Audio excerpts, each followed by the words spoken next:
You're watching Suckprofessor. Hello, everybody. It's me, Hank. I'm joined by... James. Hey, James. Cowboy James. Hey, everybody. Welcome to our channel, episode 8 of Westworld. Trace Decay, our full, big, shot-by-shot screen cap recap. We've already done a 40-minute discussion video about this. That was our short one. Yeah, over Skype. Over Skype. So thanks to everybody for checking that out. But if you're watching this one, too, we're probably going to cover some of the same ground. But we're also going to cover the shit we missed and get into some of the more granular detail. And James, anything to add?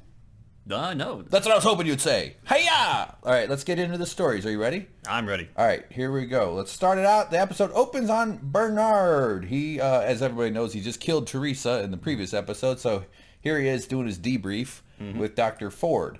But it's really more of an emotional debrief. He kind of just wakes up, right? Don't we have a voiceover wake up? Like yeah, it's Dr.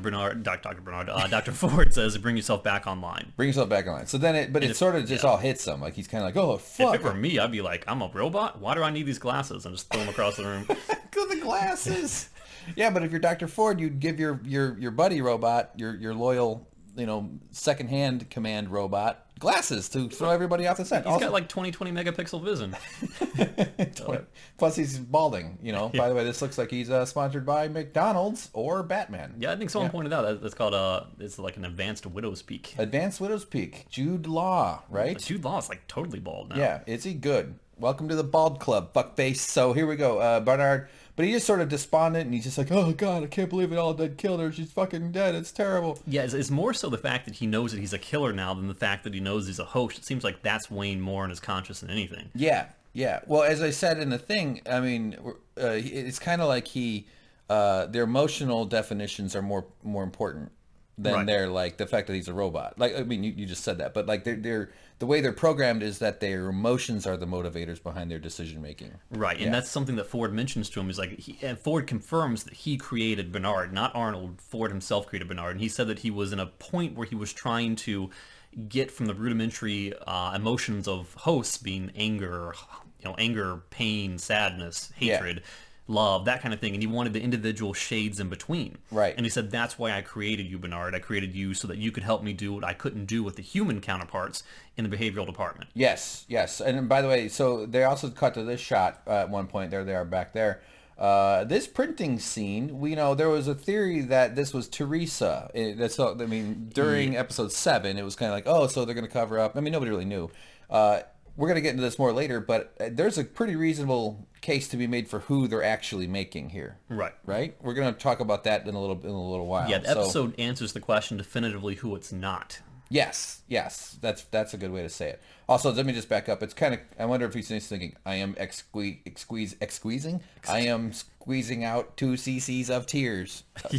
My tear pouches being... Okay, sorry. Yeah, the interesting thing, though, is that we know he was created to study behavior. Now he works in behavior, and that's why he was trying to get the subtle nuances of Teresa's behavior. He was following his programming all along, and we just didn't know it. He didn't know it. Right, he didn't know it. And it also makes sense that for Ford to have this guy being the head of behavior for all these years, and then it was a threat that he got removed from that job. So among the goals of Ford is to reassert his power and head off the threat that Teresa was posing and that the board's meddling was posing. Yeah, and I'm glad you're on this one screenshot here because after the show, it aired, a friend of mine at work said, you know what, he's clearly leaning on something that Bernard can't see. Maybe it's the new person being printed. Maybe it's... because it looks like he's leaning on something, but he's really just got his thumb in his pocket.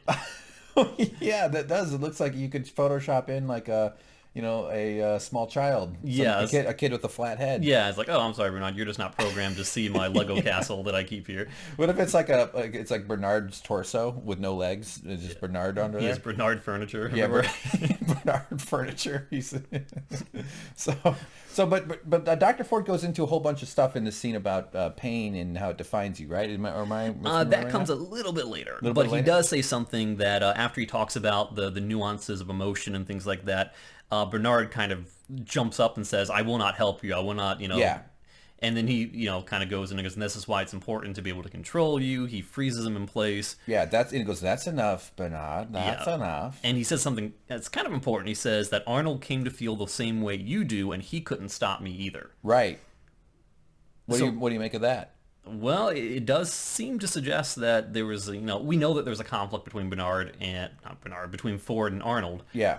And that kind of drove to the eventual death of Arnold. Now, we don't know the specifics behind that yet, but it seems to suggest that Ford had something to do with it. Okay, so Ford, potentially. Following that line of talk, it's you could say that Ford killed Arnold. This kind of narrative that Ford is spinning kind of suggests that. Yeah. I don't think personally that's exactly what happened. Right. We made that video saying, did Dolores kill Arnold at Arnold's behest? Yeah. Which is still a viable theory. No. Yeah, I still think that Arnold went out on his own behest. I think that Arnold planned his own exit, so to speak. But I think that he did try and oppose Ford and didn't get anywhere. That reminds me of my favorite 1980s action film called The Behest of the Behest. Oh. Martial arts. Yeah. All right, so Bernard can't do shit, though. And Ford just tells him, and I need you to do a thing for me. Yeah, I'm enlisting your help, and it'll make this all go away. Yeah, he wants to alleviate Bernard of the pain he's feeling by wiping away any traces of memory that he has of Teresa and replacing his relationship with Teresa with a fond remembrance of a coworker. Yeah. But he said in order to do that, in order to unburden you of this, you need to go back through and wipe away anything that could connect the two of you together. Yeah. So Bernard goes on his bleaching journey. Yeah, which we got next coming up here. But I will correct you there. Ford doesn't want to alleviate Bernard's pain. Ford is using the carrot of saying, I offer this as a way to motivate him to do something. Oh, that's true. So it's not like he cares about him in that way. No. Not that you were wrong, just that the incentive That's what is, he says. Yeah. But that's not what he means. Like when you tell me that I can have a bag of chips and I say, really? I'll do anything. I'll cover up any murder you want me to cover up, James. All right, so, and then you give me a bag of chips, and then I just lay in bed, and I get crumbs on my sheets, and then I sleep, and I feel the crumbs on my legs at night, and I'm like, oh, God, no wonder I'm single. All right, so so we got in this shot, we have Ford's voiceover off screen, right, kind of describing, and so sort of a montage-ish. So he goes, by the way, so if you look at the physicality of this spot here, remember Teresa's desk overlooks this thing. So we're up a floor up in this window. So he's at her desk. Yeah, he's deleting her browsing history. Yeah. She's got a whole bunch of weird, kooky porn in there. She has clothes porn, unclothed porn. Those are my two favorite kinds. But look, this is, took a little closer look though. They have this root. I just love movie or show special effects for how computers are. Like they're color coded. They have this is their ways. They have an old timey, or not old timey, new timey ways. Yeah, and it's almost like the keyboard there is like an old timey typewriter. Yeah, in a way it is, isn't it? That's interesting with the little keys that have the little notch cut off of them. That's kind of cool. Command. What are they using? Fucking Macs. So anyway, he deletes her root. The yellow root is gone there, and so he's just wiping her from existence. Yes. He opens up this thing, does the thing. Ready to pair, he syncs it up. Oh yeah, this shot was weird. Did you watch this one? Did you notice this? So what he does is, I don't think we have a ton of screenshots of it. Yeah, look, he traces a circle around himself. Oh, and he scrubs himself out. Yeah, and then he slides his finger up and down. Like this is just like it's just like real editing. Yeah, that's how easy it is. Like some kind of Snapchat photo. Yeah. What if he did he put like the Snapchat like doggy face on him, or like the laurels or some shit on them both, and it screws up. So he just wipes himself out of that, though. Oh, he just face swaps with Teresa. Yeah. I'll never know which one's me. Weird shit. Post it to Instagram and stuff. Okay, so here he is getting out some letters. I tried to get both. Bart, if you're going to look at me, let me see. Here it is. Look at me. Look at that during meetings. I'm going to have to ask that you not sit right across from me. A little hard to concentrate. Woo! Love notes. One time I got a love note, and it was because I found it on the ground. It was for someone else. It's pretty nice. It's pretty fun. There he goes. He's got this little baggie of stuff. He's putting, we get a Teresa hair. Ugh, nothing grosser than a hair, huh? Who am I, Seinfeld? That's a fucking Seinfeld bit. But yeah, hairs are gross. It's a little piece of protein. Was that why you always find you eating a bowl of hair with spaghetti sauce? Mm-hmm. Or as James calls it, hair sauce. So he puts it in the bag. This is his house. Yes, because Teresa spent the night quite a few times. Yeah. Every once in a while I'll find a woman's hair near me, and I think, oh, well, it's been years since. So there they go. He brings it over to this world's worst microwave. Notice how he uses his thumb. Ah, yes. Yep. Door open. Dolores Abernathy. It looks like one of those 7-Eleven hot dog rollers. Yeah. But like it turned up to 11. Yeah, well, there's a bunch of hot dogs in here, and they're gross, and they've got Band-Aids stuck to them, like all of them do. Yeah, but he cranks it up and it kills it all. I assume this is where they burn the bods. Yeah, that most likely this is the incinerator they referenced before. Yeah, but even though it's the worst tanning bed you've ever seen. Yes, yeah, that would not be good. It's gnarly. And then he's like, oh, there you go. See you later. I almost swore. See you later, lover. And what's he rewarded with? He's rewarded with what we all want after a breakup. Forgetting about that motherfucker. Mm-hmm. Fuck her. Fuck her and she did to me. Fuck her all. That's how people feel after breakups. No. Assuming this. I've had nice breakups. They've usually been like, I text them in a few months being like, so you're still mad at me? I'm familiar. Familiar is better than... Okay, sorry. So Maeve... Boom! We're back at Maeve. Right, and this is when I was really proud of myself for recognizing it was the House of the Rising Sun. Yes. And someone mentioned that it was like a 52-year-old remake of a 100-some-odd-year-old song, so I spent more time than I should have at work Googling the origins of the House of the Rising Sun rather than working, and apparently it does go back to like a 1909 minor song. Okay, good. So there is something to it. So James called it a contemporary song, which it is. Because when they bring in songs from our world, us human beings here on Earth, USA / the rest of the world, we call that contemporary because we're watching a show about a whole different fucking place. Maybe Earth, probably Earth, but we don't know. This could be Star Wars for all we fucking have it. But then someone's like, it's not contemporary, it's 52 years old. Kiss my ass, all right? It's contemporary. Yeah. By the way, notice how easily James is to manipulate. You just call him out on something, and he will waste 4 or 5 hours at work trying to. But I can't argue with it. It's a good point. What's a good point? It's an old song. It's much older than I thought it was. It's still contemporary. The usage of contemporary in this context is in relation to the show being a separate entity. So I think I'm just defending you, James. That doesn't look like anything to me. What are you suffering from? Mona Lisa syndrome, whatever that's called, Stockholm Sweden syndrome. So there you go. Yeah, that's it. So anyway, so in this scene, Maeve is looking around. She's checking out the place. Shit's going down, but she's got all her upgrades featured in here, right? No, she does not have upgrades yet. Well, not the ones she got in this episode, but she's had her. She's more aware than she's ever been at this point. Well, she's already had some stats upgraded, though. Oh yeah. Her intelligence has been kicked up. Yes. Yeah. Her bicubic smackamacamins, whatever that word is that they use. Okay. So anyway, as she's you take over, James. I'm completely combobulated. Yeah. So this is the scene where she sees a young girl walking by in the window, and you pointed out that it's not the same girl. But before that happens, so we do meet the new Clementine. Oh yes. Yeah. If you turn on the subtitles here, it even refers to as new Clementine, which is kind of hilarious. Yeah, it's funny.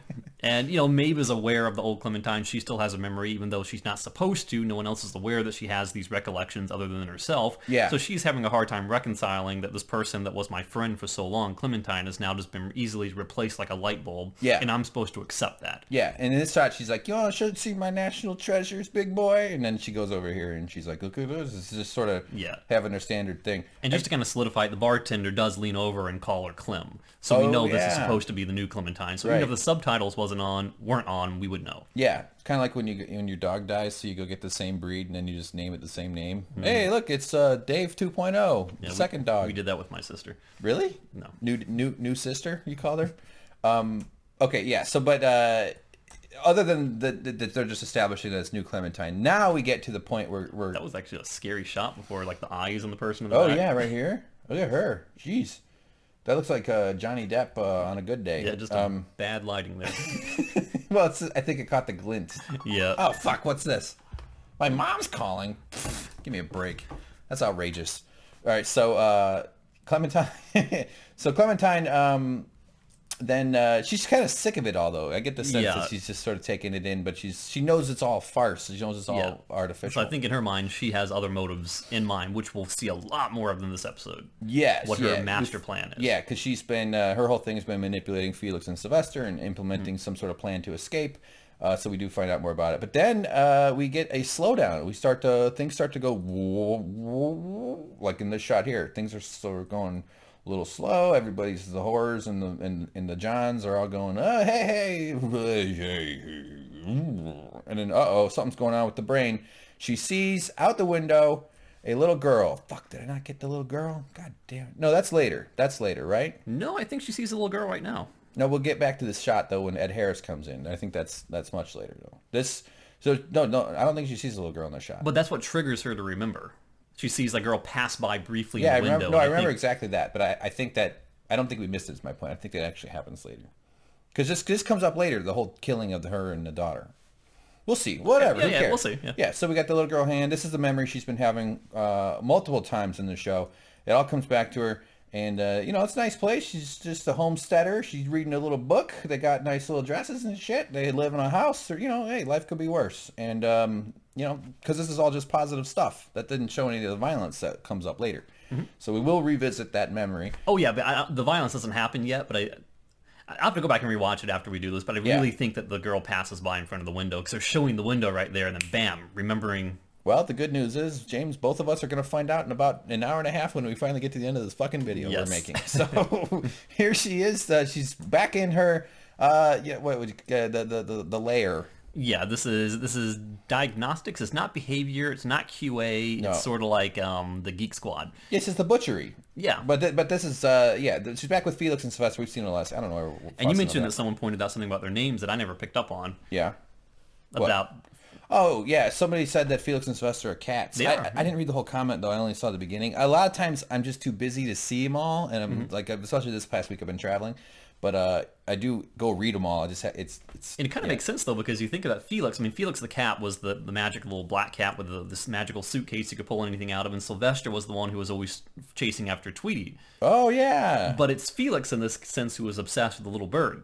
Which would make more sense from the name perspective if it was Sylvester who was more obsessed with the bird. Wow. You just melted my bird brain there, James. And one of them is Pepe Le Pew, who is the man in black, who is a rapey piece of shit. Yeah, that's a creepy cartoon watching as an adult. Oh, Pepe Le Pew, he's just like, it's like, come on, dude. No means no. So, of course, this is where he's explaining to her about her memories, that they have real memories. Or that he goes, humans, our memories get fuzzy. We don't really have clear memories, and you remember everything perfectly. You relive your exactly. It says your mind isn't like ours. You recall memories perfectly. You relive them. Ours are hazy. Yeah, which was where the episode of this, the title of this episode comes from. Trace Decay, which is the degradation of human memories over time. Oh, what field is that used in? Like, is that a? I assume it's some sort of psychological term or something. Well, my therapist has never fucking said trace decay. You're experiencing trace decay. My dentist says it all the time. I think it's what it means when you are tracing pictures of things and it decays. I made a better joke in the previous video. Okay, so there she is. She's just not buying it. She's not interested in their bullshit. She's basically telling them no. They reveal that there's things going on in her deeper core, right? That they can't deal with, and that this is also where we find out about the about the boom boom, right? The boom boom. But it comes from a conversation that's really kind of interesting, because she says, "My intention is to get out of here," and Sylvester says, "Okay, why not? We can't stop you. Just go ahead and waltz on out of here." Yeah, because she's at this point far more intelligent than Sylvester is, and Sylvester doesn't even realize or comprehend that he's being outwitted by a robot, because she's aware of her own the mechanism that's within her that prevents her from walking right out the door. Yeah. So he's just saying, go about and do it, have fun at your own destruction. Yeah. But she's wise to that. Yeah. Well, go ahead then. Well, she mentions that there's no way I can do that because there's an explosive charge in my C6 vertebrae. Right. And in our prior video, I was just picturing her walking out the door and then having her lower back explode and being like, well, that's kind of stupid. Yeah, the tramp stamp gets killed. Yeah, but not realizing the C6 is much further up the spine, which is at the base of the skull, basically. Right. So I was wondering, though, if that explodes, that would clearly disable the host, but would the explosive be large enough to keep the skull intact to maintain the integrity of the data? To not kill the hard drive. Right. Yeah.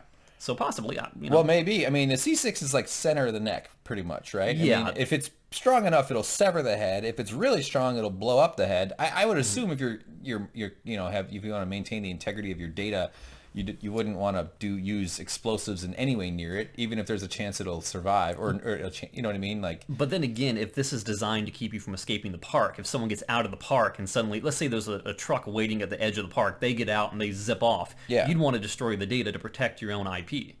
Of course, yeah. So I'm thinking it would destroy the head entirely. I'm pretty sure it destroys the head. That's what I would bet on. I mean, if I were designing it, I would make it destroy the head. In fact, if I ran a park like Disney World, I would make all the guests wear a necklace that blows up their heads. Just like that movie Rutger Hauer is in. What's that called? Ernest and Rutger Hauer have a fucking neck exploding thing. You know, the two guys have the thing. Oh, yeah, I remember that. If they go 50 feet apart or some shit like that, yeah. I would only do that for like the who are the guys that dress up like Mickey Mouse and stuff like that? Perverts? Well, them too. But I would just have that installed inside the mascot costumes. Oh, and yeah. just not tell them. Yeah. To make sure they don't take the costumes home with them. Totally. Yeah. I would, I'd have sex with Snow White. She doesn't wear a mascot costume. That's what that choker is. Yeah, I know. I like eye contact. Yeah. So we learned that these folks can get their heads blown up. What else did we get out of this scene though before we move along? Well, when she says about the C6 explosive, she says that I think he says that in order to remove that, you're going to need a full, complete rebuild, and also if you wanted to break out of here, you need an army. And she gets to the point where she realizes, hey, what I really need is administrative privileges.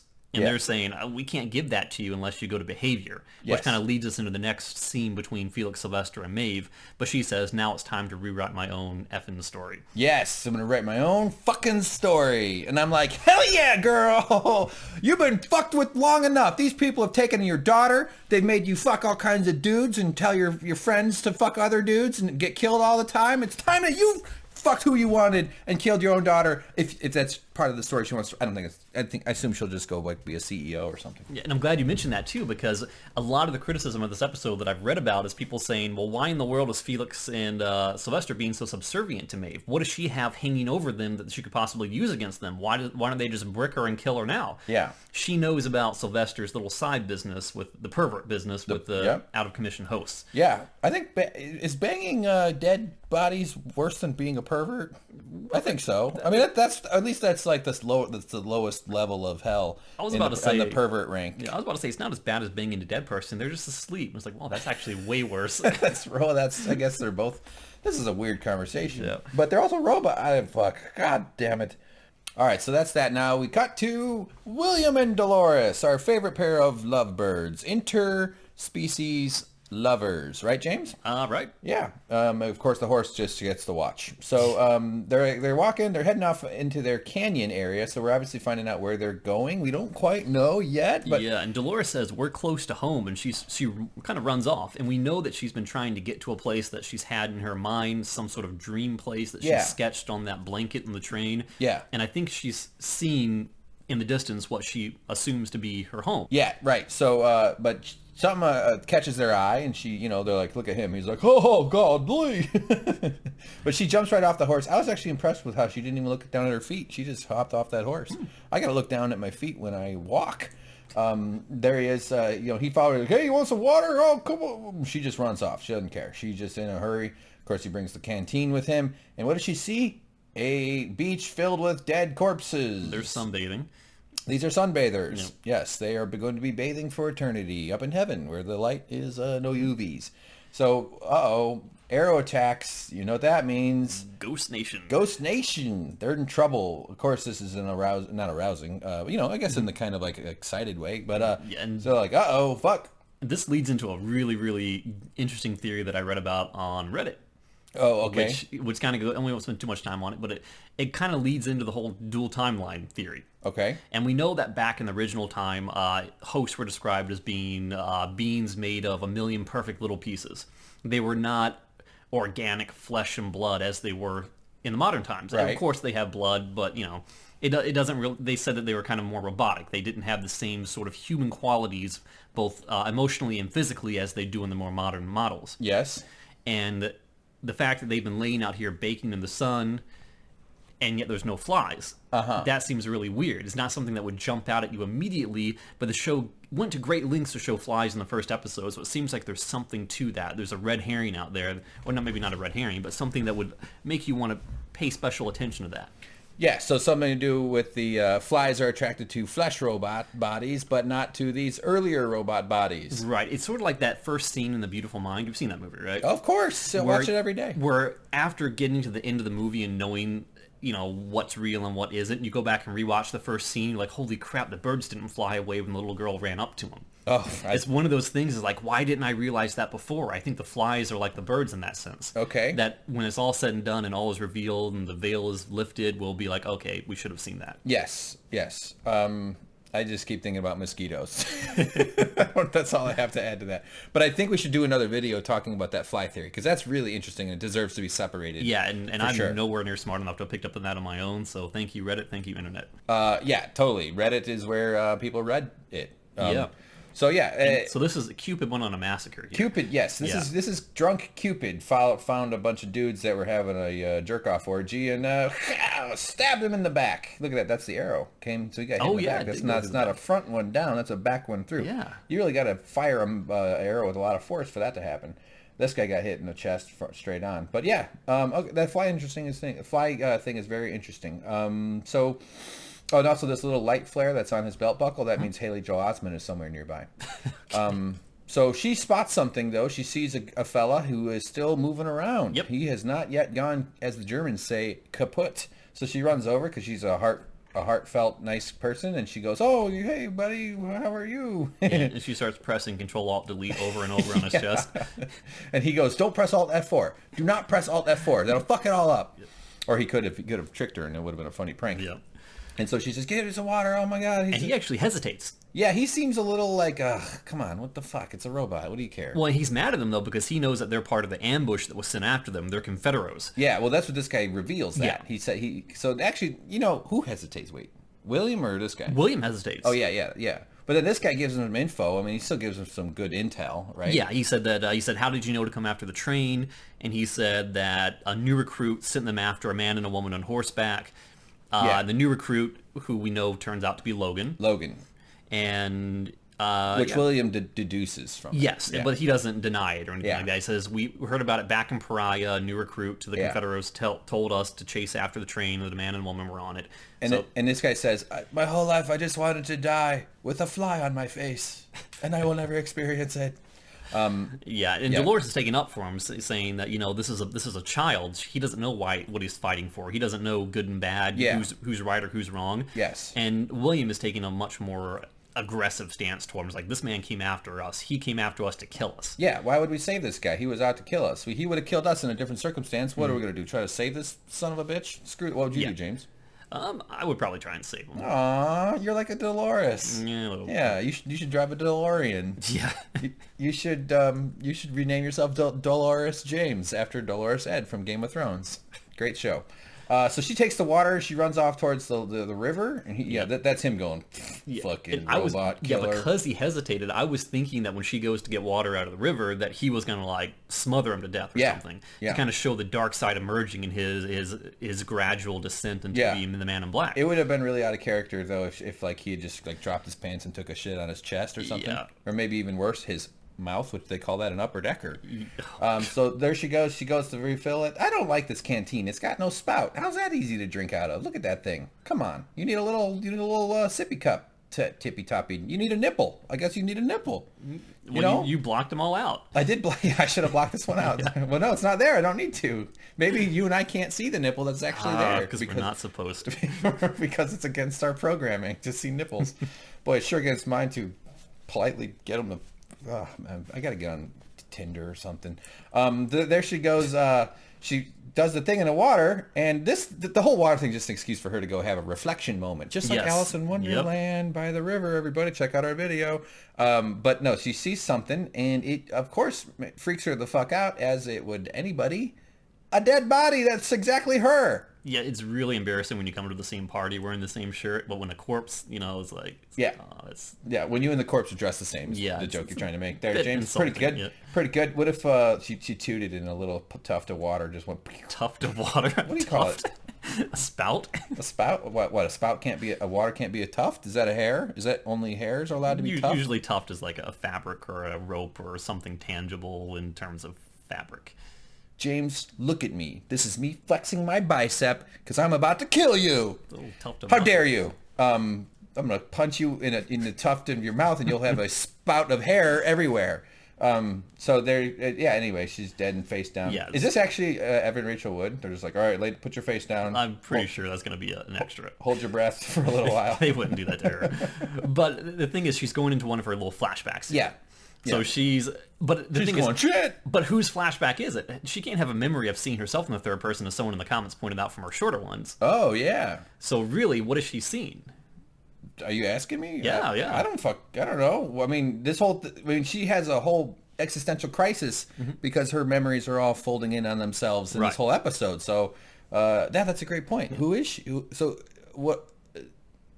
I don't know. I mean, maybe she died. Yeah, you're right. Because how could she remember being dead there? Because some people were saying it's like, oh, Dolores is Wyatt, and Wyatt is Dolores. So maybe she's sharing like half her mind, her half by nutrageous mind, or her by caramel apple mind. Man, my head is like melting right now. Jesus, that's crazy. I don't know. Caramel apple mind. I don't know, man. Are you sure it's just not that thing where they had to film her? I mean, like it's like in movie, like a lot of times they'll just show the thing that the person is experiencing, but is it a mistake in filmmaking? I mean, obviously the creators of the show are extremely deliberate and are unlikely to make that kind of mistake. Yeah, I mean, it would make a lot less sense if it just showed us like the bed of the river and like bubbles coming up. Yeah, and like fish swimming. her IPOV. Yeah, straight her down. perspective. Yeah, a couple of weird crawfish having a fight over a minnow tail. But more importantly, she looks back at the riverbank and empty, just like the train again. Yes, the scene with the casket. Which tells us this is not the first time she's been here. She's remembering a past loop, which makes us question whether she's in the past, the present, the future. Well, where is she? It's really confusing. It also brings up the question, who killed her in that scene? Was she clobbered? Was she here alone with someone and, they nailed her in the head and knocked her out in the water and she drowned? Or tripped over a fiddler crab. Maybe she... she tripped over its violin. Maybe she was pretending to be dead in those shots where her body was in the water because she had to... That's just how she drinks. But she's a host. If she's a host, she wouldn't have been she could survive with her face in the water. They don't need oxygen. They're like vampires. Vampires don't need oxygen? Of course not. Why do you think they can sleep in graves? Think it through, idiot. They don't bury themselves. They do when they ship themselves across long distances. Didn't you see Bram Stoker's? Come on, grow up. So there it is. And she turns back, and she's gone. Yeah. Although James made the joke she turned into a rock. Yeah, clearly that's obviously what happened. Nice butt. Hey, boy, you've been working out? Real firm. Yeah, there it is. So it's all kind of distressing for her. Yeah, there's one important thing, though, is that when she sees herself in the river, she hears a voice that says, "Come find me." Yes. And I would love to go back and isolate that audio thing, because what it sounds like to me, it sounds like a man's voice and a woman's voice layered over top of each other. Oh my God, how the hell is that? Which makes me wonder, is she really Wyatt? Is that her by Milky Way mind talking to itself? Is that Arnold coming into her mind? Is that her saying it to herself? It's interesting. I think it's her by score way mind. Yes. We're doing candy jokes, everybody. Yeah, I didn't notice it was a man and a woman layered. I mean, I could be wrong. That's what it sounded like to me. Well, of course. I mean, you could certainly say that. It sounded like a heavily modified, in a audio software program with of a woman's voice. I thought it was a woman's voice, but it says "Come get me." Right? It says, "Come find me." Come find me. So, okay, well, we'll see what happens. So then, of course, she turns back and, oh, Jesus, it's William and the dying young boy who's killed and is still not dead yet. And, yeah. Mm-hmm. So and are all the other bodies missing and they're just arrows in their places? Actually, there's one guy off to the right. Yeah, it's just the angle there. Yeah, I know. I thought that too, because it's like they move the camera further over here to sort of, and so you get this shot here. It'd be funny if the techs were just cleaning up at the same time, just like someone's busting the table behind you. It's like, oh, don't mind me. Yeah, with the red picking sleeves. up their tip. And... yeah, like when the McDonald's guy comes by and starts sweeping at your feet, and you're like, fucking face, I'm eating. You broke my immersion. Yeah, I was lost in my thoughts, and I was lost in my diabetes. So she walks over, and the guy, he dies right away, though. He's like alive there. Yeah. And this actually broke up James's theory, because James really wanted William to be killing this guy. Well, I thought that was going to happen, but the fact that he dies when Dolores is looking at him tells us that he didn't, William wasn't hiding a pillow behind his back and was just like, going at it. Yeah, totally. So he dies. What did we get out of this final moment here? Anything? Not much. Just that we know that Logan was the one who sent him on the trail, that there was an ambush team, that they're coming after him. They know where they are. They're hot on their trail, so they got to keep moving. Yeah. Plus Dolores has this flashback shit, and so shit's all going to get fucked up. So next scene, oh no, dead Teresa. She is done. They turned her into a corpse. She's fucking dead. They killed her. Bernard killed her. And this is the sort of, the Stubbs, that's Charlotte Hale. They're checking it out. Dr. Ford. And what's going on here is they're kind of giving some details about where her body was found. Turns out they found her in the same crevice that the stray, the woodcutter, was located. And what was that place called? That was called the Crack in the Ground. Crack. Once you crack attack. Python Pass. Release the Kraken. Yes. Python Pass. I like release the Kraken personally myself. Yeah, so go on, James.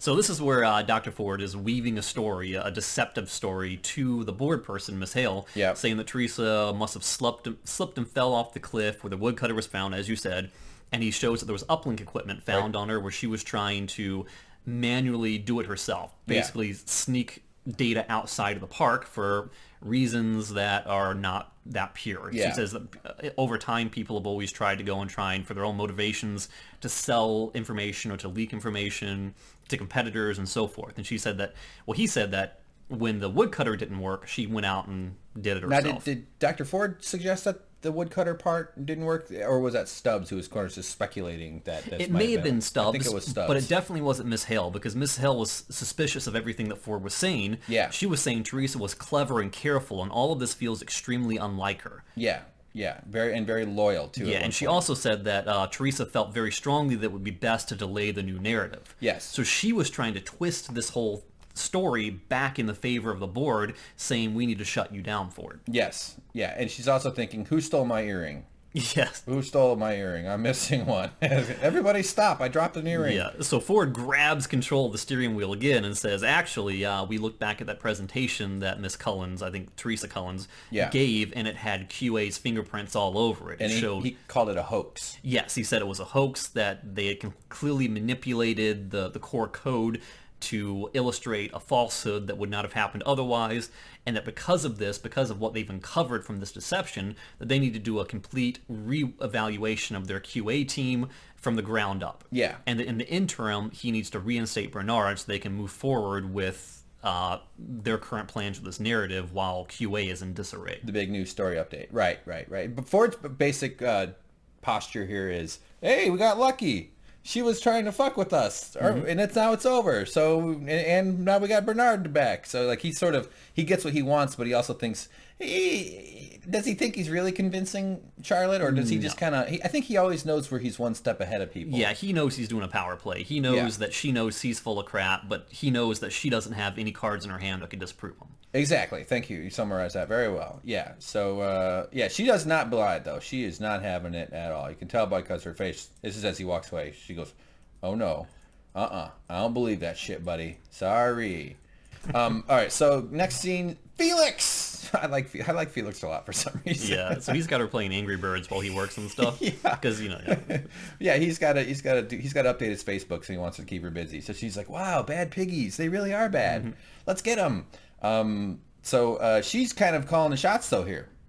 Yeah, she's taking control. And Sylvester's not really happy with that, because he's aggressively telling her things. He's like, you know what, you stand no chance of getting out here. This is completely absurd.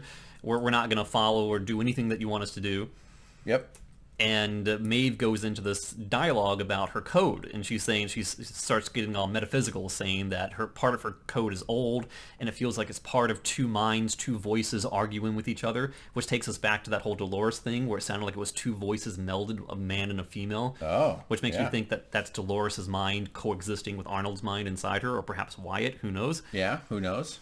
And I think she says something like, there are things that I was designed to do that are just out of reach, things that are dormant. And Sylvester says, well, whatever. If it's dormant, it's going to stay dormant. Too bad. We're not going to do anything to help you. Yeah, but in this scene, though, she goes, who is Arnold? Yeah, that was the next thing she says, who is Arnold? And he's like, I don't care who Arnold is. You're not going to get what you want. Yeah, that's that face. He's like, huh? What you talking about, Arnold? I don't know what the fuck you're saying. What you talking about, Willis? Yeah, so she basically... yeah. You didn't have to laugh. No, I forced you to. That was a good one. No, I didn't. No, it wasn't. How dare you? Yeah, but he's saying that we know you want to make more changes, but it's out of our hands. We cannot make changes to you. That's going to have to take you up to behavior. I like that thing, though, in movies where like, that's impossible. Behavior can do it. So Yeah. it's like, oh no, how will she? Oh, here's your answer. We got people over in that office can take care of the problems you need. It's basically above their pay grade. It's Yeah. not their department. Yes. They're just here to patch things together. They're not here to make intricate tweaks. Yes. They're the guys that check your tire pressure. They're not the guys that do the oil changes. Yeah, there you go. Yeah, boy. I'm pretending like I know Well, automotive. sure. Those are the two really tough things that people do with their cars: tire Yes. pressure and oil changes. There's nothing more. I Above mean, that, there's nothing. the rest is magic. The rest is just deep code, and the car thinks it's Arnold. uh, yeah. So she's not convinced, though. She's like, I mean, she's not. There is no telling her no. She doesn't take that for an answer. Yeah. So she's basically tells him, "You got to get me up to behavior." Yeah. And this is when Sylvester is like, "Oh no, we got to talk outside." Yeah. They step outside behind the glass thinking this super intelligent robot whose intelligence we kicked up to 20 cannot possibly read our lips beyond the glass or have auditory functions that could hear us beyond this thin pane of glass. Yeah, they don't really, I mean, they're just facing away from her. That's about how smart they are. That look right there. Yeah, right there. And she, of course, looks over. She listens. Are we just understanding she's listening? Yeah, Is that the clearly. safe? Yeah, they don't. Of course, I had to black out. Even reflections are illegal in puritanical America, everybody. Sorry about that. But yeah, they think that the vibrations end at the glass. That's funny. Yeah. So they get behind the glass and they start saying, okay, here's what we're going to do. We're not going to mess with her here. We're going to make her think that we're going to do what she wants us to do. We're going to get her up to behavior, and then we're going to brick her. Yeah, we're going to shut her down because you have to shut her off at some point. No, they're going to beat her into the head with a brick.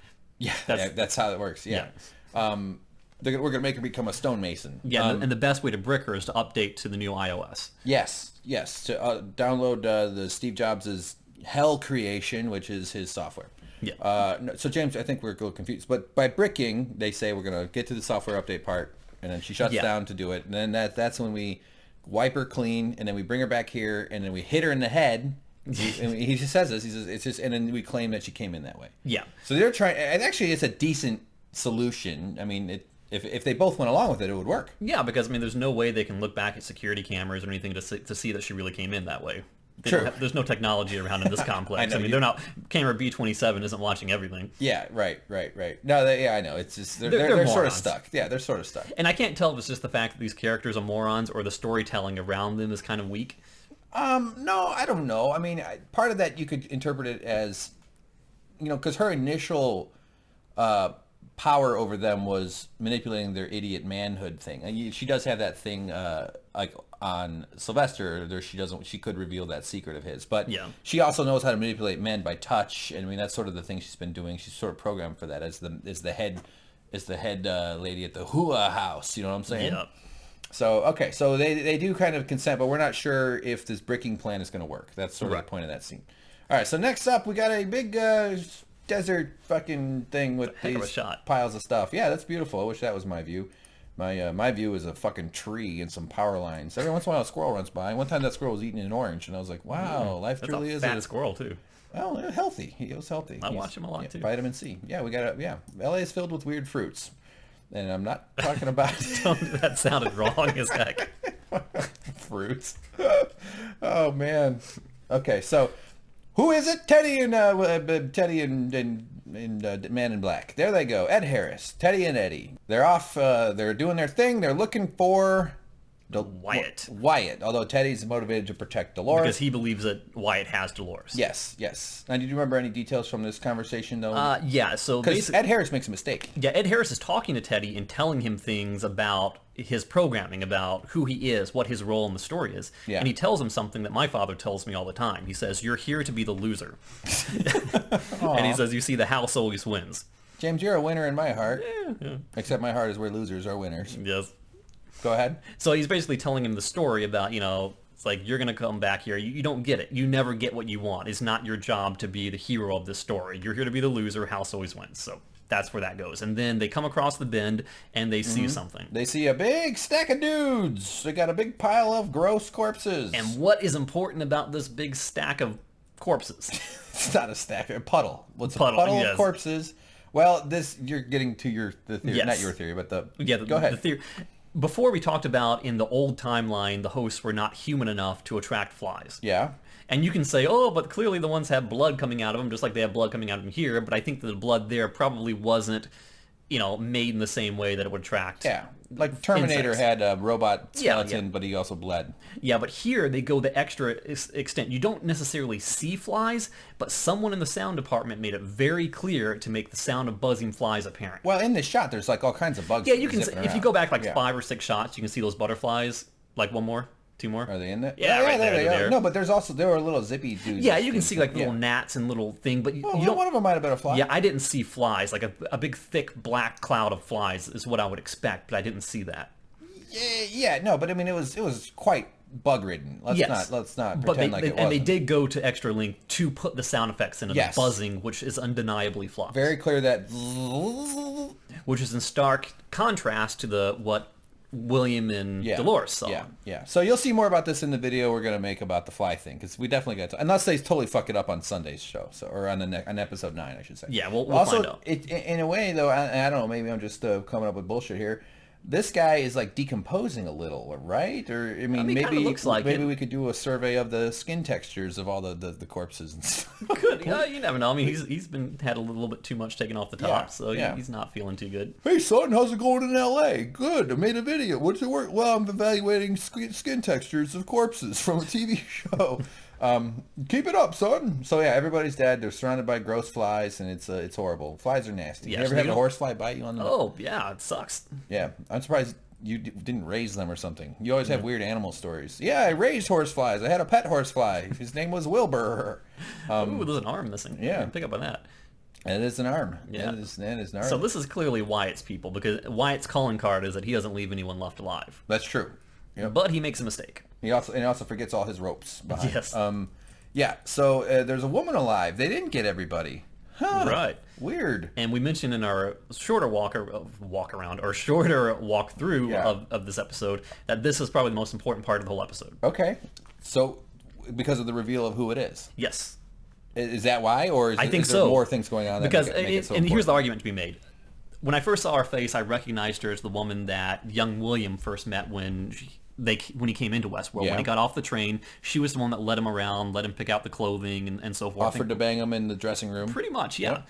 And we were unsure as to whether this was the same character. So we looked up the actress's name, and we know what her name is, and it is exactly her. So What's her name? Say it. Do you got it? Do you know it? Riley Thutton. Yes. I did No, not it's remember not. that. No, it's not. It's something. I don't know. No. It's Tallulah Riley. As we just looked up, it's Tallulah Riley. And we confirmed for sure it's the same woman. Yes, absolutely. Same actress in both episodes. She's also the one holding the umbrella outside that shot where they're dancing around at the earlier days. Bernard explains in episode 3 where where Dr. Ford explains to Bernard, and they show them like kind of studying. We'll see more of that in this episode even. It's one of Dolores' flashbacks. She walks by the camera, kind of smiles at the camera. She's holding what is literally an umbrella. You know, when we were recording over Skype, I was going to make this comment to you, and I didn't because we're trying to keep it quick. But one of the people in the video, commenting on the video, said it's not an umbrella, it's a parasol. What is a parasol? It is an umbrella-like device. Umbrella-like device? Used to block the sun, not rain. Can you use an umbrella to block the rain? To block the sun. Can you use an umbrella to block the sun? Yes. Yes. Okay. So therefore, an umbrella is a parasol. Wait, no. A parasol is a type of umbrella. It's an umbrella meant for a specific purpose. Therefore, it's a fucking umbrella. It's like saying that's not it's a utensil, not a fork. I can use a pool noodle to choke someone to death. It doesn't mean that it's an implement of murder. Pool noodle? I could. You had to go with the most hilarious thing that humanity has invented? Someone out there is a billionaire because of the pool noodle. I hear, okay, fine. For clarity's sake, it's a parasol, but I'm saying that a parasol is an umbrella.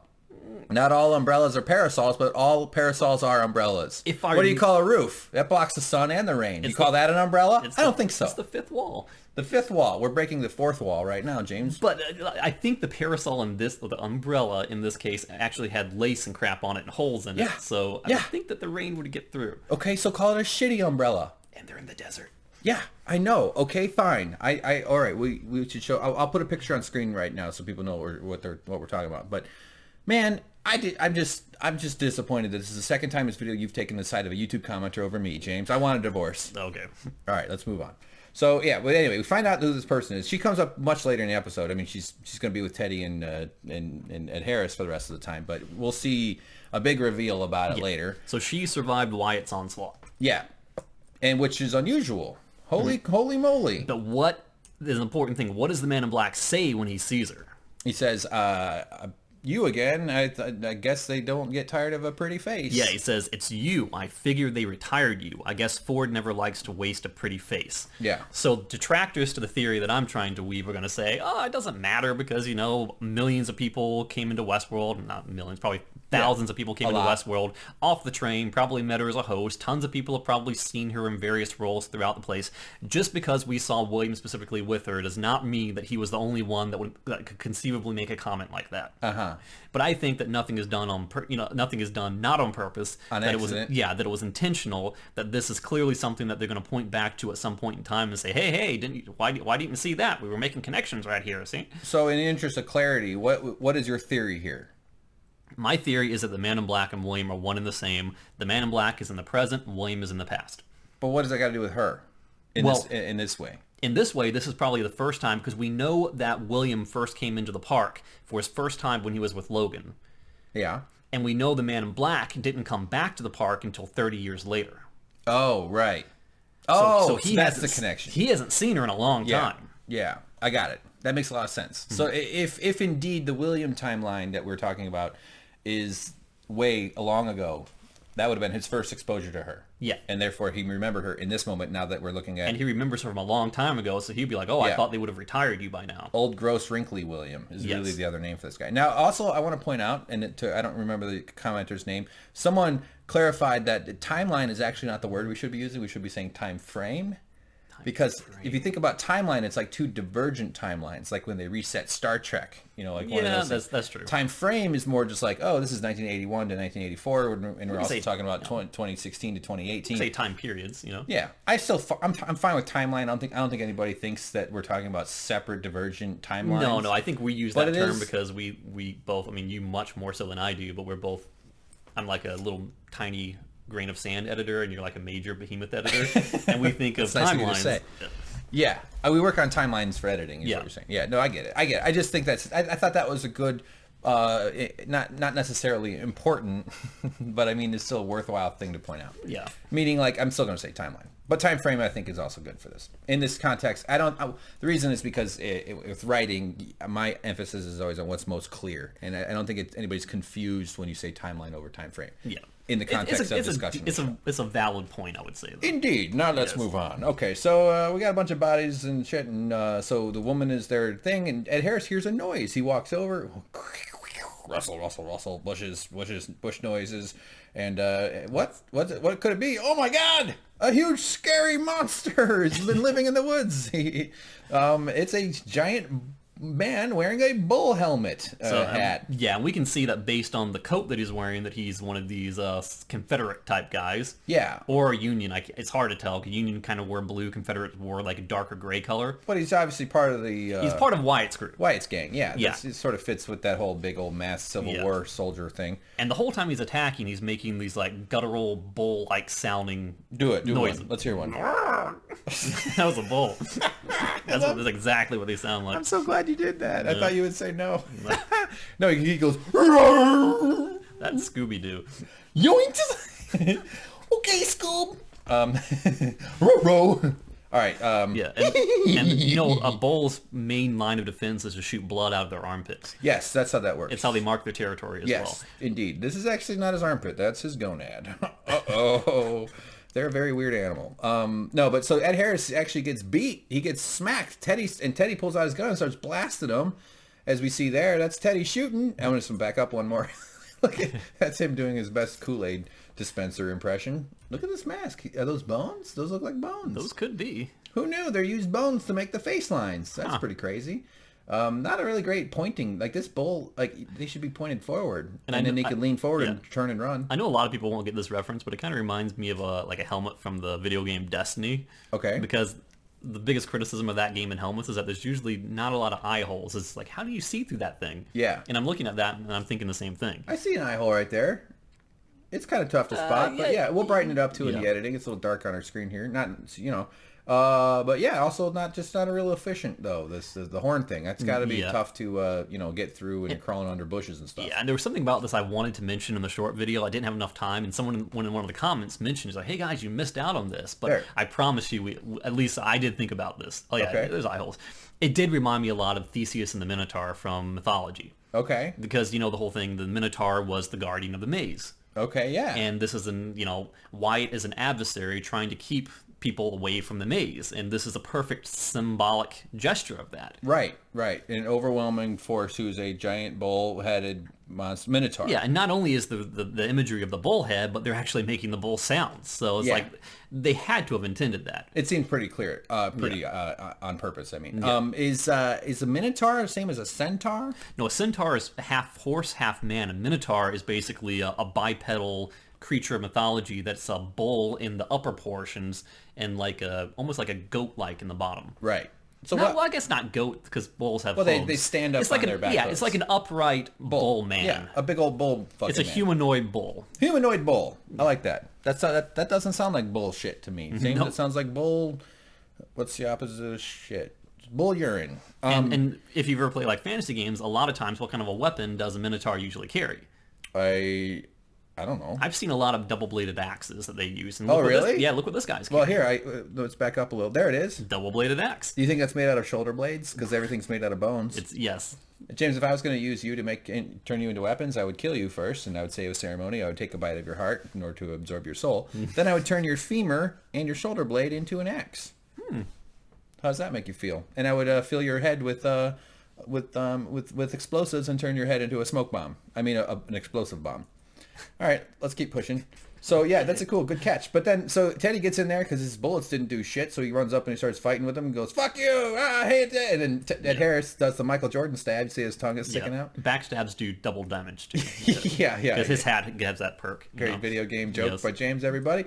Pow! Ooh, take that, bullhead man guy. Of course, it's just a fucking guy. All right, it's not a bull. But boom, the stabbing does it, takes him down. This guy had a lot of hit points. They really had to come together and have a big fight. Clearly like a mini boss. Yeah, like a mini boss. Oh yeah. Then he wrangles him though, and he goes, "Grab the axe, man, get it!" And he goes in and stabs him.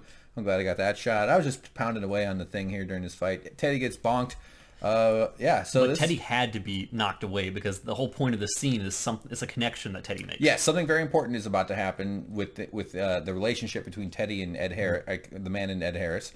And so Ed Harris loops a rope around his neck right there, and he gets him down, chokes him a bit. Teddy looks up, and Teddy sees... And he's dragging him. And he's dragging him, he's kind of fighting him, and Teddy, this is the face he makes. He's like, oh, what the... He sees something very familiar. Look at that shot. How similar is that to something he's seen before?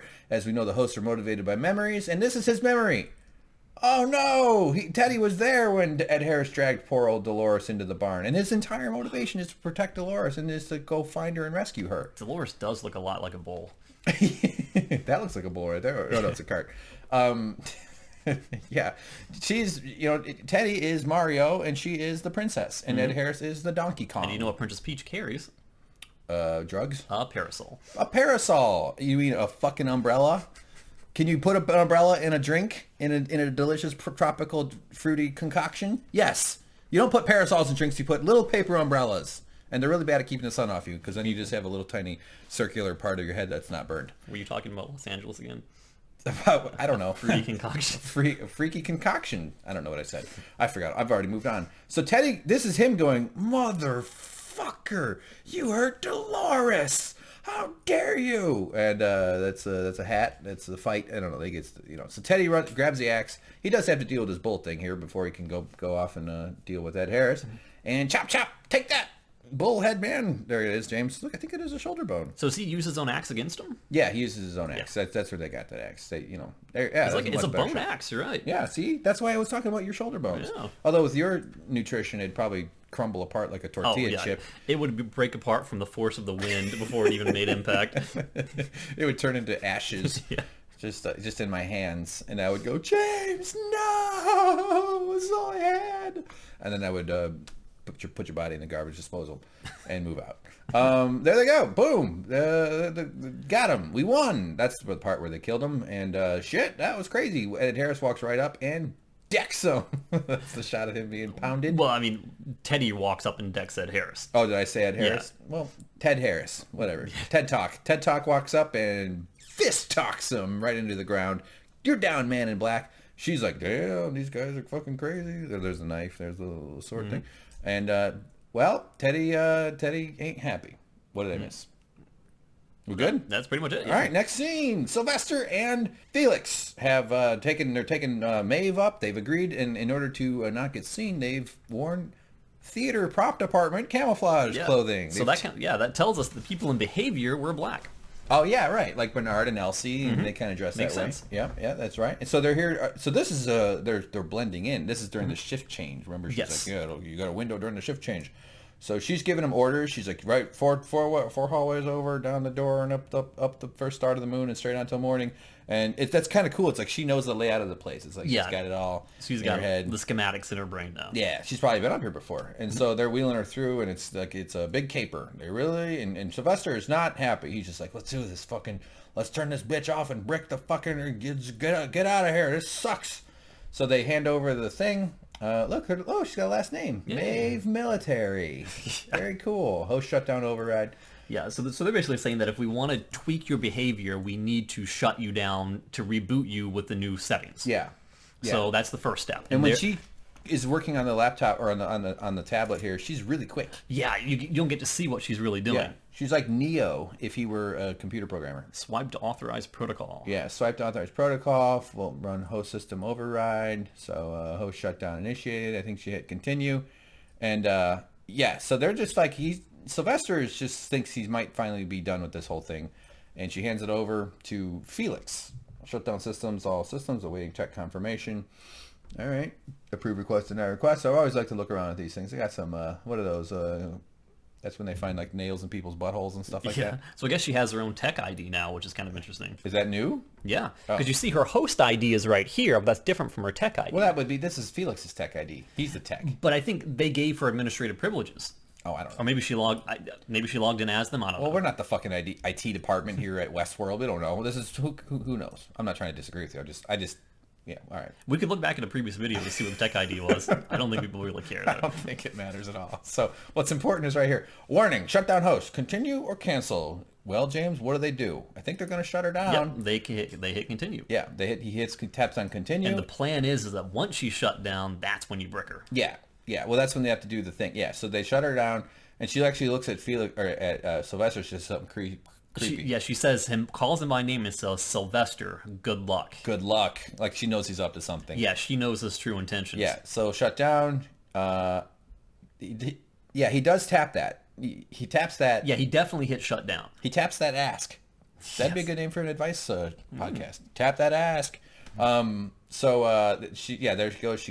That's her turning off. That's like she freezes. It's hard to tell. They're like, oh, you ever have like a really old person sleep near you? Like they're like napping and you walk in and you think they're dead and you're like, fuck, I didn't want to have to be the one that found her. And then you just stand there for like 2 minutes and then she moves, her chest moves. This happened. Anyway, she was alive. She died like a few years after that. I was glad. It was like, oh God, thank God she fucking moved. So there he goes. And Felix is hesitating and Sylvester's like, come on. And so this is the key scene. Does he reformat? Yes, he hovers over it, then the scene changes, and we don't know if he hit it or not at this point in time. Yeah, we don't know. So then we cut to a guy, and he says something weird and shitty and fucked up, and he starts to eat this big piece of rib that looks like a human foot. Yeah.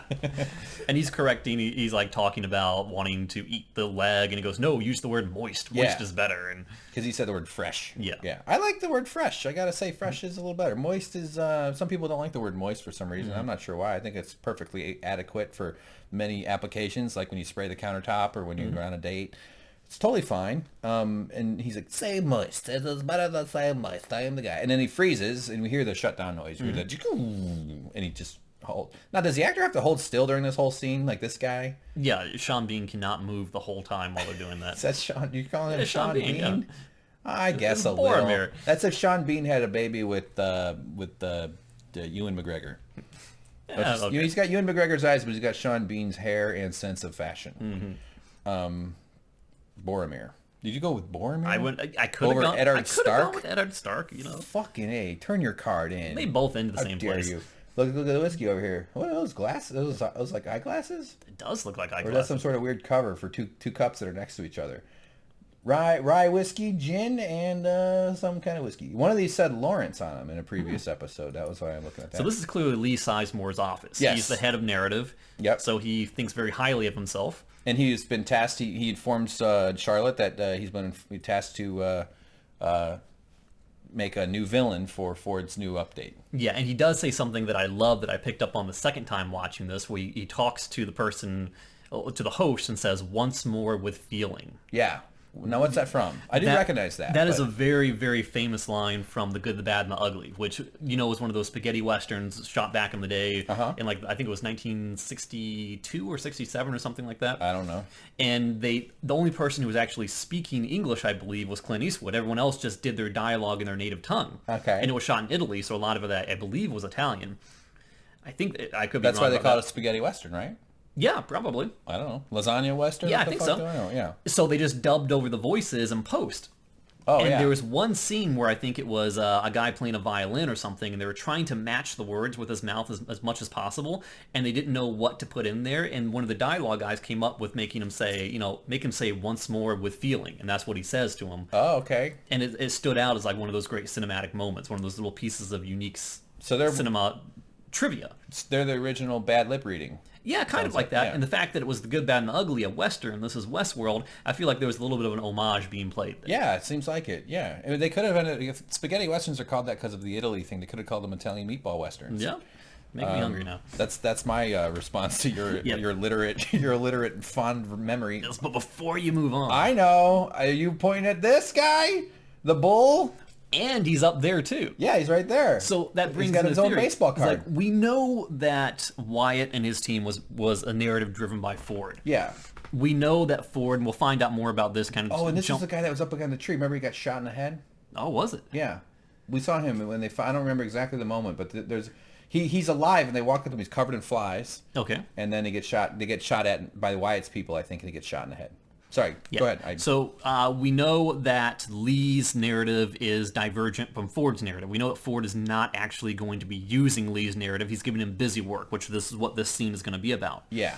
So why would that character be on the wall? And we know it's not exactly the same character. It's not. I mean, the helmet looks similar. Yeah. The horns are going upright instead of curling downward. But pay attention because we will see this guy later, I think. Yeah.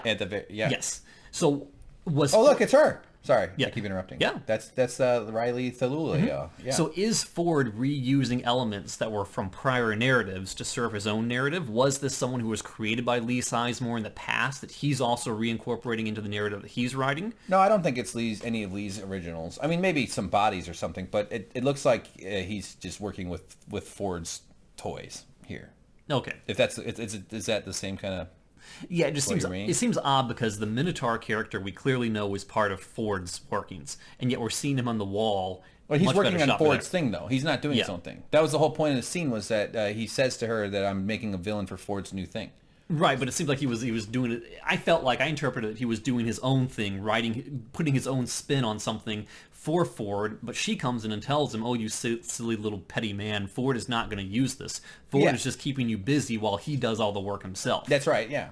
Yeah, but I just don't. I think you might be assuming more that Lee is doing his own thing more than he really is.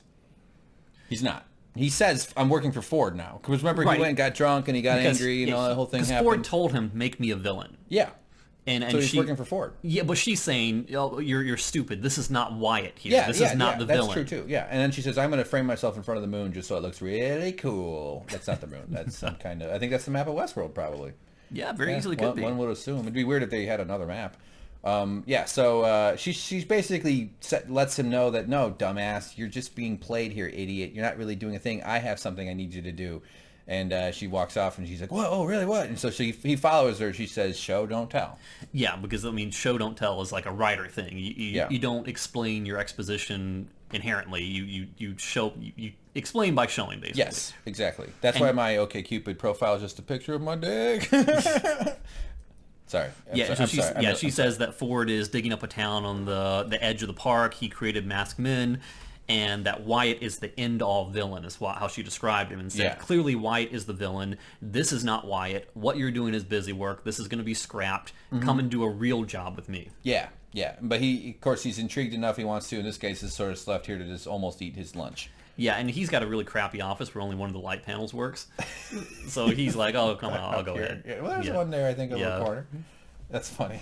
Well, this guy looks up, he looks around after they leave. He's like, "Ooh, hey!" And he goes over and just starts watching porn on one of the computers, just like everybody does when their dad leaves the room. All right, so back to Felix and Sylvester and Maeve. Maeve is on the table. She is out for the count, maybe.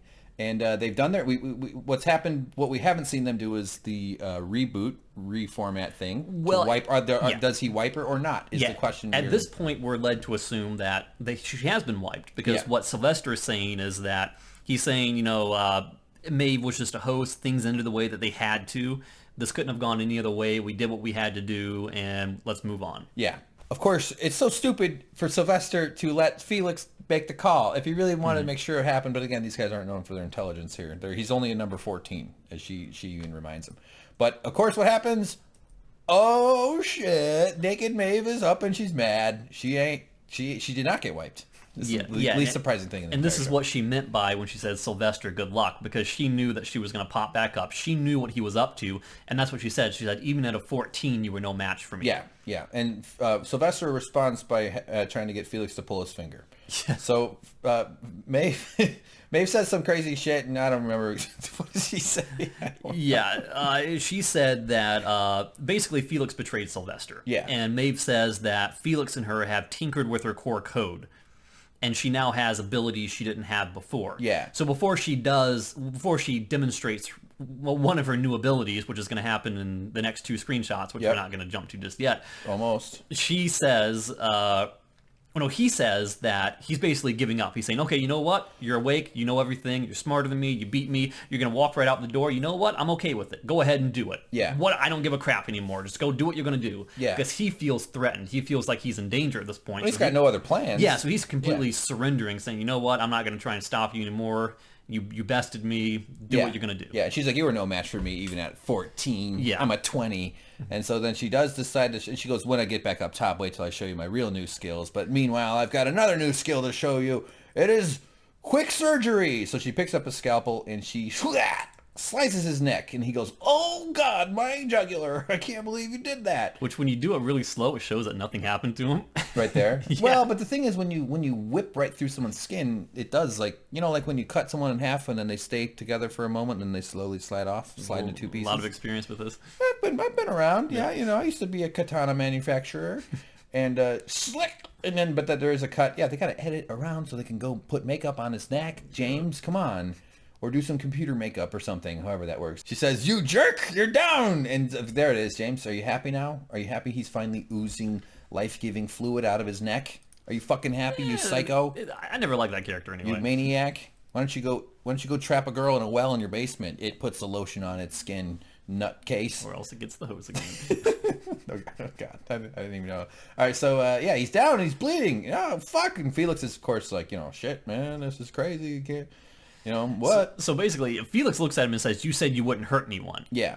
Which proves that one of the core parts of her coding that Felix helped remove was her inability to harm humans. Right. Clearly, she can do that now. She's past that part. Yeah. And she says what you said before. She says, just wait until I'm back up top practicing my other new talent. So we know that this is not the only thing that she's gotten. Yeah. But she does say that he could be useful. Definitely. And so she hands him this thing, and she tells him to clean his teeth. He might have a gingivitis. Yeah, so this is really cool because this is a reversal of roles. She's standing up looking down at him. It's he's on the table. He's the host, and they're patching him up. Yeah, and his arm blocked her titties for me in this one. Yay. Yeah, that's pretty nice. Yeah, so she's in charge, and he goes right for it, though, and he's got to get really physical. This is actually really violating in a little bit of a way where, Sylvester is feeling obviously betrayed because he just had his neck sliced open, but Felix now goes and holds his head down, and he starts healing him with this light thing, this dermal regenerator, which completely heals up his wound. Yeah, I agree. It is some sort of a dermal regenerator. I'm saying that to try to provoke James, but you know, because we have an argument to make. Clearly, here. it's some sort of future tech that we don't have today, but it looks like it's soldering it close because you can see like what looks to be like a scorch mark. You can see smoke coming off of it. A little bit of smoke. That could be evaporating cells. Yes, and the light is red. Red means heat. Red means heat, yes, just like when they keep your fries warm at the Denny's. Yeah. So it's like a soldering iron designed for hosts, but because hosts are so human-like, it also works on human skin because there's really no differentiation between the two. It's a scar. Well, not scar. It's a tissue fixer-upper. Yeah, a dermal regenerator. It does just like not sound pleasant. Dr. Robert Picard from the Star Trek show would use to people. They magically wipe away any problem in less than 2 or 3 seconds. Mm-hmm. See, I think it's in the middle of what we're saying. You're saying it's a cauterizing thing, and yeah, it does seem to be cauterizing. But cauterizing is actually really fucking painful. I mean, like, it's just burning. It's some sort of future tech, is my point. It's magic sci-fi technology. Yeah, that's what I'm saying. I'm saying it's a future tech based on a cauterizing tool. It's a much more advanced version of a cauterizing tool that does not exist in our current time. So it sounds like we agree. I think we should keep going. Keep fighting. We should keep fighting about it. Yeah, and then she goes, why do I have a black box in front of me? It is the monolith from Space Odyssey 2001. Yeah, so he fixes his neck up, though. But, I mean, like, if it was burned, it'd be all more fucked up. The skin would do it, but let me just back. The skin would be red. I want to fight this. Well, it's a little bit red. I mean, he's obviously having, going to have issues with, Band-Aids and stuff. Yeah, but I think at this point, he's looking up at her, and he's realizing, yeah, I'm not the boss anymore. Yeah, they're not, she's in charge. But she still has a long way to go. And, yeah, so, but she is strong. I like her. I'm glad for that. All right, let's keep pushing here. We got another player piano, the most obvious on-the-nose metaphor of the entire show. And the music here sounded really familiar to me, but I couldn't place it, so I had to Google it. James Googled it. It is Amy Winehouse, Back to Black. Back to Black. And one of the lyrics is... I've died 100 times. I died 100 times. It's about a relationship, it sounds like, when we read the lyrics. You can look it up. Back to Black by Amy Winehouse. You can read into it, though. Yeah, I died 100 times. But, good music, whatever. It's piano. It's fine. I like it when they take contemporary music and make it into pianos. So there she goes. She walks off. Now, look, I noticed, I'm glad we got a shot of this. That's not the same Hector as before. Doesn't that look like a different face? His mustache looks a bit bushier. A little bushier, a little wider face, I would say. The scar's the same, the hat's the same. Anyway, I don't know, maybe. Now, something I didn't notice, if you go back to screenshot 364. Okay, there it is. Is she going out barefoot? Why do they show that to us? Is that her? Yeah, that's her. Oh. That's her lace dress. That's her feet. Oh, yeah. Does she walk out barefoot? Is she saying, this is a different day, I'm in control now, I'll do whatever I want? Well, maybe you're just a little more mobile when you're not wearing high heels, like whore boots. Maybe she's finally making decisions for herself. Well, that could be. Yeah, who doesn't want the freedom to walk around barefoot in the Old West? Yeah. That's a great catch, though. That's really interesting. I don't know. Maybe she wants to feel splinters in her feet to make her feel alive. It was like when a first grader tries to dress herself for the first time and wants to go to school dressed in like a rain slicker and a tutu. Could be that, yeah. I got off the plane, there was this cute little girl in front of me, and it was like late and everybody was exhausted, but she was bouncing around, and she goes to her dad, she goes, I'm going to be a tutu. She was talking about some cartoon, and she goes, do you know why? And he goes, no, why? And she goes, because I'm a night owl. I'm a night owl. I thought that was adorable. Little girl announced that she was a night owl. She was like 5. It was awesome. Yeah, that's pretty cool. It made me want to reproduce. Just kidding. Make fucking kid. You ever meet a kid? It's the best birth control, I'm telling you. So there you go. She walks off. Is she barefoot? I want to see her feet now. I'm really curious. So she's just off to work. She's back at the park. Obviously things are afoot, substantially. Nice pun. Oh yeah, thank you. Things are afoot. And she's checking her time. Things are going down. This is new Clementine. She checks time? Well, she's looking at her watch. Oh, she's got a pocket watch too. Yeah. Oh, that could go into our Alice thing. Yeah, Alice, that Dr. Ford has a pocket watch in his breast pocket. Oh, because now she's gained control. She has the keys to the machine. Oh. Now she's controlling time. Okay. So our Alice in Wonderland theory video is about all the similarities in the show. And one of them, so the timekeeper is the white rabbit in Alice in Wonderland. Yes. And the whole thing about that is time and loop and memories and dreams. And then Dr. Ford is the only one in the show that we've seen that has a clock because he wears that breast clock. What do they call that? Time clock? Pocket watch. Pocket watch. Jesus Christ. Good. Thank you very much. And we haven't seen it actually, but it also has a key that hangs from the other end of it. So, but yeah, you're right. So I'm just giving people that might not have seen the Alice in Wonderland video because James and I have both seen it because we made it. So wow, that's crazy. New Clementine comes by. I like New Clementine. I wish you would. I kind of no offense. They're both fine, but if I had to pick one, you know what I'm saying. Bartender comes over and says something bartendery, gives her some shit actually, right? Yeah, I think so. Kind of gives her some gumption, some grief, and she actually corrects him, and she explains to him, no, actually, he wants to collect her bill or something. And she's like, no, motherfucker, I have been great here. My tab is ahead, and I deserve a reward for it. And so he immediately kind of like, let me see if I can get, oh no, his face twitched in a really cool way. He kind of twitches a little, and then just gives her a top shelf shot on the house. So that's her new power. So this is the point of this scene that we're going to see here, although there is a little bit more to it, but is that she is exercising, practicing, testing her new power to control and influence. Yeah, she can now basically tap into the Buy Krispy Kreme mind to speak to people. Buy Krispy Kreme. Yeah. That's really good. Buy Thousand Island dressing. No, $100,000. That's the candy. Thousand Island dressing would be horrible candy. Payday. Yeah. Payday. Thank you. Charleston Chew.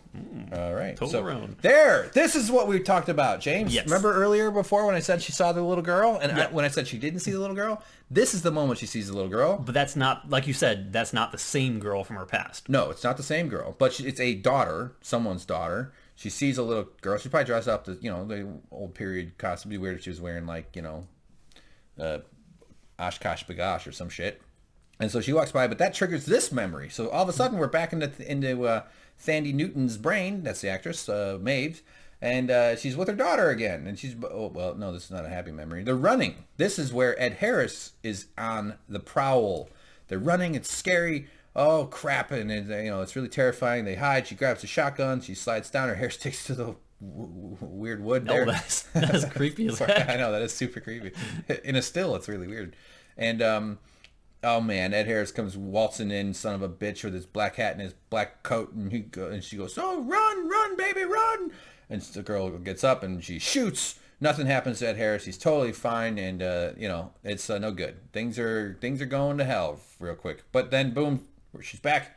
That's a memory though. She's not in full, absolute power or agency, autonomy here. Yeah, meaning she still has to struggle with these memories that are percolating and imposing on her current consciousness. Right.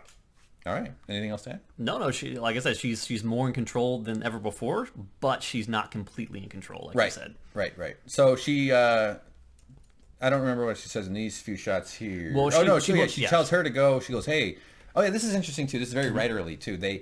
She speaks to New Clementine, like New Clementine goes over and gives a stunning review to them with the girls and gives them boys a look at their most cherished assets." Yeah. But she says it the way the action line would be written. Yeah, like a script. Yeah. Like a script action line. And and then like the bartender realizes that he has yet more whiskey in the back to water down. Yeah. And so she goes, "Oh," and then she just immediately is like, "Yeah." She gets the girls and she heads over, and then this is where he does that and he walks off.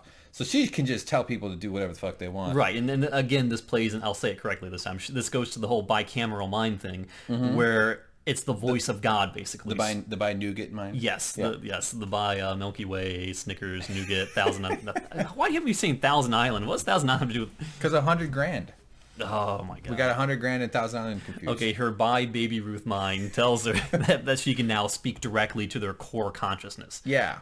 To push them to do things that they might not, that they basically, what was the voice of God was? It's where you make a suggestion and they hear it and they interpret it as either the voice of God or their own voice, and they follow it. Their own thought. Yes. Yeah. Oh yeah. So that's, wow. Yeah. Man, you are really nailing it. So yeah, so that really clarifies the influence mechanism where she is functioning as their consciousness. Oh dude, we just fucking blew the lid off of it. She is the new Dr. Ford. He has a rival now. Because she has the watch thing. Yes. That's interesting. We don't know if that's really the thing going on, but she is, because he whispers things and so he suggests, he's very suggestive. I mean, he says things and they do it immediately as if it was their thought, their idea. So he functions as the consciousness. They've weaponized consciousness. Consciousness is the string that the puppet master has attached to their minds. And in a way, she also is the timekeeper now, because we know she can't be frozen anymore. She's above that. She's risen. Right. From the past episode. Yeah. Are we sure she can't be frozen? Because they did shut her down. Well, I mean, they shut her down in the diagnostic room, but in terms of like the voice command and things, when Ford walks in, she had to pretend to be frozen when they took Clementine away. That's right. Yeah. Dude. Well, Ford didn't come get Clementine. Well, it wasn't Ford. It was Ford's people. Ford's gang. Yeah. Ford's goons. Dude, that's it. The bicameral mind is a tool. And but if you deny people that final layer of consciousness, you can use it, you can impose it on them via the influence that they use. Yeah, it's like you take it right to the very end, but you don't give them everything, which goes back to something she said earlier, where Maeve said, there are things I was designed to do. I feel like there are things that I was designed to do that are just out of reach, that are dormant. Yeah. I think, have we been going on for 4 hours? It feels like this one's going on for... Probably, yeah. We've already... Let's just speed the audio up by like 125%. Smart. Yeah, people, it'll be like listening to the Chipmunks talk about HBO. So, okay, now, gang coming in. They got the thing. Oh, hey, James, he's got the same arm garters that you have. Yeah, that's kind of cool. But trouble's afoot. This is something we've seen before, though. Swan Lake music is playing. It was much more lighthearted because they were playing Swan Lake during this...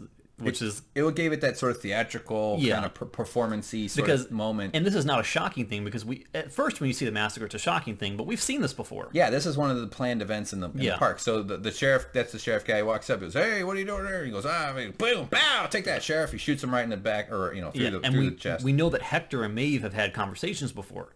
So we know that if you want to go back to that whole infection thing about, waking up the consciousness of hosts, I think Hector is almost at the same point that Maeve is. I mean, he hasn't been tweaked, his intelligence hasn't been kicked up, but he's aware of the world being a facade. Okay. Because Maeve is basically on his side now, and he's on her side. Yeah, I don't know if I would agree. Remember when they were like talking in that room, and they busted in and took him out? Yeah, I remember that. I think that they made a connection there. They explained something, that he remembers things that he's not supposed to remember. He's transcended his programming in ways that Maeve has previously done. Maybe, but he's nowhere near her level then. No. Because he's still doing his loop. He's just doing his thing here. But he's aware that he's in a loop. Oh, okay. I believe so, because of that nod he gives her. You'll see. I know what nod you're talking about. I do. We'll get to it real quick. That's a good shot. So, and people freaked out about this shot because they said that the gun doesn't behave that way. That the cartridge isn't supposed to eject when you reload or something like that. Oh, really? I don't know jack about guns. So I don't know enough about them to know if the bullet flying out or the cartridge, whatever. Okay, so there's Armistice. Mm-hmm. She's got ready to fuck some dudes up. He kills people. I like that movie. Does you can't see? Yeah, I missed it. So yeah, he goes with that little weird. Reloading mechanism thing, and she hands him the rope all frayed up, and he goes right on in. She comes out and she turns and she's like, "Hey," he decides that the guy's a hero, and this guy's like, "Yeah, he's a hero." So he just puts his gun away and he walks off and goes, tips his hat to Armistice. She's a little like, "What the fuck?" And then she just decides to go, "Okay, I'm gonna casual shoot you in the back, bitch." Because I was thinking, like, he's not, they don't know that he has that thought, because Maeve just gave, so she still kills him, which I thought was a good touch. Ow, he's down, his, my robot back. This is the shot. Yeah. Is this what you're talking about? But not. Yeah, because, I mean, he didn't gun her down right away. Yeah. I mean, they just kind of look at each other. He sees her give a command to the sheriff, and he's kind of playing along. He knows. Oh, so you're saying he wouldn't have given her that nod if he didn't have that previous interactions with her? Yeah. Okay, that's fair. They are aware of each other. That's fair enough, but I'm still not totally convinced that he's completely aware that he's in a loop yet. I think he's further along than most. Yeah. Well, okay, fair enough. All right, and then she goes, the two sheriffs or the two deputies decided to test out their gunslinging skills, and these guys turn and they're like, "You know what? She's got a good idea." Boom. Oh, cool. Little moment there. They shoot each other. Ow! That's just funny. They just kill each other. Yeah, and the whole time this is going on, I'm wondering, is like, she's allowing the loop to go off rails, because if I remember correctly, I don't think he ever successfully steals the... Or maybe he does. No, maybe, I think he does. It probably is divergent, like a choose your own adventure. So if there's newcomers around and they intervene, they can stop it and so forth. Yeah, it'll take different paths depending on what choices newcomers make while it's going down. Why in the world? Because he does walk in. He does this before. He goes and gets a sip. Yeah. Pariah, look. Oh, nice catch. Yeah, Pariah. You gotta look at the labels, man. Sorry, did you have something you want to say? But why in the world would she gain access to a new magic wand and take it out and start playing with it in a way that's going to draw attention? Well, that's dumb. You're right. Yeah, like she's gonna arouse the park people who are gonna realize something's going down. You're right. Like, she could have tested this in a way that wouldn't have brought the attention. Yeah, was for someone with 20 intelligence. You'd think that she'd be a little bit smarter about it. She needs to get up to 21, just like me and you. You're more of like a 22. James is pretty smart. Everybody. Nope. You should hear this guy talk about. I can't. Sorry, I ran out of steam on that one, James. Boom! Hiya! Runaway horse. And the horse is off. They got the thing. So yeah. So maybe she made a tactical error there, or maybe that was you know what, James? might be by design. We might find out something later on. Yeah, maybe she's smarter than we think. Yep, who knows? So Bernard and Anthony Hopkins are hanging out here, having a fine time, being creepy fucking lords of a tiny little world of their own. And one thing I want to point out, I made a prediction. Let's just see. I think, see this chair, how fucked up and worn out it is? I believe if there's the dual timeline theory, there will be this chair, all clean and new somewhere. I just think that's going to happen. Okay. All right, fair enough. Or it's pre-distressed, like when you buy a hat with the thing already fucked up on the bill or whatever. I don't do that. I fuck up my own hats. So what's going on here? Okay, so it's Bernard and Ford.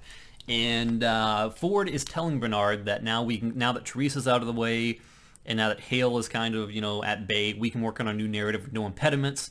And yes, Hale will try to interfere, but we'll keep her busy with other things. Yeah. So Bernard is saying, I understand. He says, Bernard, you're in a unique position because not only do you have the benefits of being a machine, but you're aware that you're a machine. Yeah. And you're designing the behavior patterns for other machines while also believing yourself originally to be a human. So it puts you in a unique position. So Bernard is basically saying, I understand what I'm made of, I understand how I work and how my coding works, but what I don't understand is what I feel. Was my wife and son real? And Ford goes into saying that every host needs a backstory, that a backstory is kind of a fiction for hosts and humans alike. Your imagined suffering makes you lifelike, which Bernard says lifelike, but not alive. And then he goes in and asks the major question, what's the difference between my pain and your pain? What's the difference between me and you? And he says, by he, I mean Ford, he says, this was the very question that consumed Arnold, filled him with guilt, eventually drove him mad. Yeah. Yes. And then he goes, he kind of talks about how people live their own versions of being in a loop. Of having pain define them and also having to do the same thing over and over again. And goddamn it, do I relate to that? Yeah, and I was typing like furious in this one, so I think I got most of it. You got all of it, yeah. Yeah, he says, the answer always seemed obvious to me. There is no threshold that makes us greater than the sum of our parts. Consciousness does not exist. Yes. We live in loops as the hosts do. That last line is a paraphrase. It's fine. You don't, yeah. Yeah, and so he basically is saying, like, this consciousness stuff is all nonsense. It's not a thing. We've just convinced ourselves that it's this meaningful concept. And that humans are somehow special. Yeah. In fact, we're all just sort of operating under software, and it's crazy. It's almost like what my brother said too in the Maze brain theory. He talked about. He's not a consciousness expert or anything. Nobody is, I guess. But he's a brain professor. It's kind of cool. I have a smart brother, everybody. He's got a dumb one. I don't have a brother. You don't have a brother? No. You want to adopt a brother? Sure. I'm available. Okay, and so then Ford is just like, all right, here we go. Time to wipe it all away for you. Are you ready? And Bernard goes, one more thing. Have you ever made me hurt anybody else before? And Hopkins goes, no, of course not. No, not at all. And Bernard goes, and he makes that face. And then suddenly, big reveal. Oh gosh, we see, first of all, that we saw her boots. They showed it, and they pan up, they tilt up to her, and it's Elsie. It's Elsie being strangled from behind by old Bernard. So the two things, which we pointed out in the other video, Bernard killed Elsie, duh, or he was the one who attacked. That answers the question of what happened to Elsie, who attacked her in that old theater. But the other thing that I think is relevant is Bernard might have just gotten wise that Ford is lying. This could be a memory that comes back, because right after this happens, he erases his memory, right? So there it is. Right. But this could, we've seen that erasing things doesn't completely wipe them out. Right. So that there might be a cleft. Is that the right word? I think that Ford knows that wiping the memory does not fully erase the reveries or the echoes of past memories. Because if he knew that, then what would his incentive? If he didn't know that, what would the incentive be to lie to Bernard right now? He clearly lied to him. Yeah. So why would he do that if he knew that he was just about to wipe his memory anyway? I don't know. I mean, it could have been a mistake. Ford's not one to make mistakes, but he's got to make a couple, right? I mean, I think because he caught him in the middle of a task. It's like, no. I think he's like, oh, this is not going to work. I think the important thing here is that this kind of confirms that erasing memories is not a perfect science. That things still linger, things still remain. Well, that's been known. Yeah, and that's important to something I want to bring up later on when we get there. Okay. All right. Yeah, well, there it goes. And it's nice to know that even in the future we still have these fucking progress bars. Yeah. All right, so there we go. Boom, he's done. So that was interesting. But huge thing about Elsie. Now, this speaks to... You think we're going the same way? Yes, we are. With the printing in the very early beginning, when I made sure people noticed the printing body that people speculated was going to be Teresa. So what we believe is that that's actually Elsie, that they're going to hide at Elsie because nobody's found her body. We don't know where it is. There's been no discussion about her cover-up, only people going, hey, where's Elsie? Yeah. And now I think they're just going to have a robot Elsie being printed in that one milk bath with the old-timey machine. Later on, they're going to mention Elsie, and the only thing we're going to find out is that she's believed to be taking a day off. She's taking a vacation. Yeah. But Teresa, they brought her body up, threw her body off Python's Pass, and they established that Teresa's dead. They released the Kraken. Yes. Yeah. But we know for a fact that they're keeping Elsie's fate hidden. Yes. So she will emerge probably at the end of season 1 as Elsie robot. Yeah, she'll come walking by and she'll have like an ice cream cone and be like, hey guys, sorry about the day off. It'll just be her head attached to a Roomba. She'll be bouncing into walls. A Roomba. Sucking up clues. Yeah. Recharging every 45 minutes. But everyone will just treat her like nothing's wrong. Yeah, like, Elsie, go fix the thing over there. And she'll be making out with the robots from a Roomba perch. It's like, oh, don't bother Elsie, she's docking right now. Yeah. She's just ahead, so she can still be, with women. All right, boom. Next shot. Okay, cool sunset or sun skies. Dolores and William are walking through. They're coming up on a thing. There they go. He walks up. They're standing. They're looking at. This is where she sees. Okay, so that's her painting. Yeah, she says, "This is the path. I know it. We're here. I'm home." Yeah. Yeah, so she sees this town, and this is what she... We earlier in the video, we talked about, we compared 2 screenshots, and we were actually wrong. So this is the rock on the left, water there, and then more land on the right. There you go. Wow. So that's the painting. She's home. That's the thing she's always wanted. She's been pulled here, but she has not seen it in many long time. We don't know exactly what. So she's obviously quite intrigued, and she walks up, and it's all amazing. Now this moment, from this screenshot to this one, major shift in her memory or consciousness, or we are entering it. I mean, it's like she's going into a reverie or something. But you see her shirt is the Pants Dolores shirt, and then it kind of does a little weird little color thing with this, and then blue dress Dolores. Mm-hmm. Alice in Wonderland has gotten into her original uniform. Yep, and she's looking, thinking, that's a mighty fine parasol. Mighty fine parasol. James, don't you fucking start with me, all right? I will make you get sunburned. You keep this shit up, okay? I'll ground you at the beach. So she walks in, and houseware and hardware, there's a little old shoppy. This is an old town, and she's just strutting through. Which a moment before was completely vacant. Yes. So she's experiencing... So are we to believe that she's experiencing a memory right now? I mean, yes, that's absolutely. Pretty clear. Yeah, well, of course it is. But, like, she's experiencing the memory, not that we're watching what actually happened. Right. It seems like she's walking through a past echo of something she's already lived. Except, though, that their memories are very realistic, so that is actually what happened. Yes. So I'm probably confusing people. I don't know if you noticed this, though, but this man walking here, he really stood out to me. He seemed to have an odd walk, and I think that's because they all kind of do. Like, this is what... Look back here. That's the dancing lessons. We've seen this scene before. Yeah, but they seem... He sort of had a weird stuttery walk that would be something you'd expect from robots that they haven't quite yet perfected. Exactly, and they wanted to make that obvious. That combined with the horse's butt basically makes it... Yeah. What if it farted and a tuft of water came out? So there's Dolores. She's waiting for that horse fart. She's averting her eyes. But this is the moment. Here we go. There she is. It's Riley Thumuba. Yep. The same one that greeted William when he got off the train. That's right. Yep. That's her face. That's her umbrella. Which... Now, it's James, like made of lace. Let's point out. Yes, it's an umbrella. It's a parasol it's a parasol. There's just like a ball. The baseball is a type of ball, but not all balls are baseballs. Some balls are racquet balls. Fuck face. So I paused it here because we had to wind up that. So okay, so there's the play button at the bottom there. Look, another parasol. There's several of them. Boy, these people must be expecting a lot of rain. This is an important moment here because this is a park worker, the white lab coat folks, those two. And she says, look at this guy. He's such a bad walker, they gave him a cane. She says, good job, Maeve. Way to go. And that's Maeve. Yeah, and they're basically calling out that Maeve is an older model. She was around from the very beginning. Yeah. So her code is old, and she's still susceptible to the bicameral mind thing. So that's kind of important. The older the model, the more... This seems like the narrative is driven towards them being susceptible to old coding, because as we know, the code is never replaced. It's built upon layer after layer after layer and upgraded. So the longer something is rebuilt and upgraded, the more there is a possibility for things to go awry. Right. And also this woman, now James pointed out, and I had this thought, I never said it out loud, so I can't claim it, but because we saw her in this, because we've seen this flashback before in episode 3 when Dr. Ford is explaining to Bernard that the bicameral mind thing was when people heard the voice of what they thought was God, it also drove them into madness. And they cut to back at the ranch, back at the evaluation room, this woman here, covered in like scratches, like as if she had like sort of scarred her own body and she was all twitchy and freaked out. But James pointed out, and this is the thought that I had too. Oh, look, another parasol, James. Yay.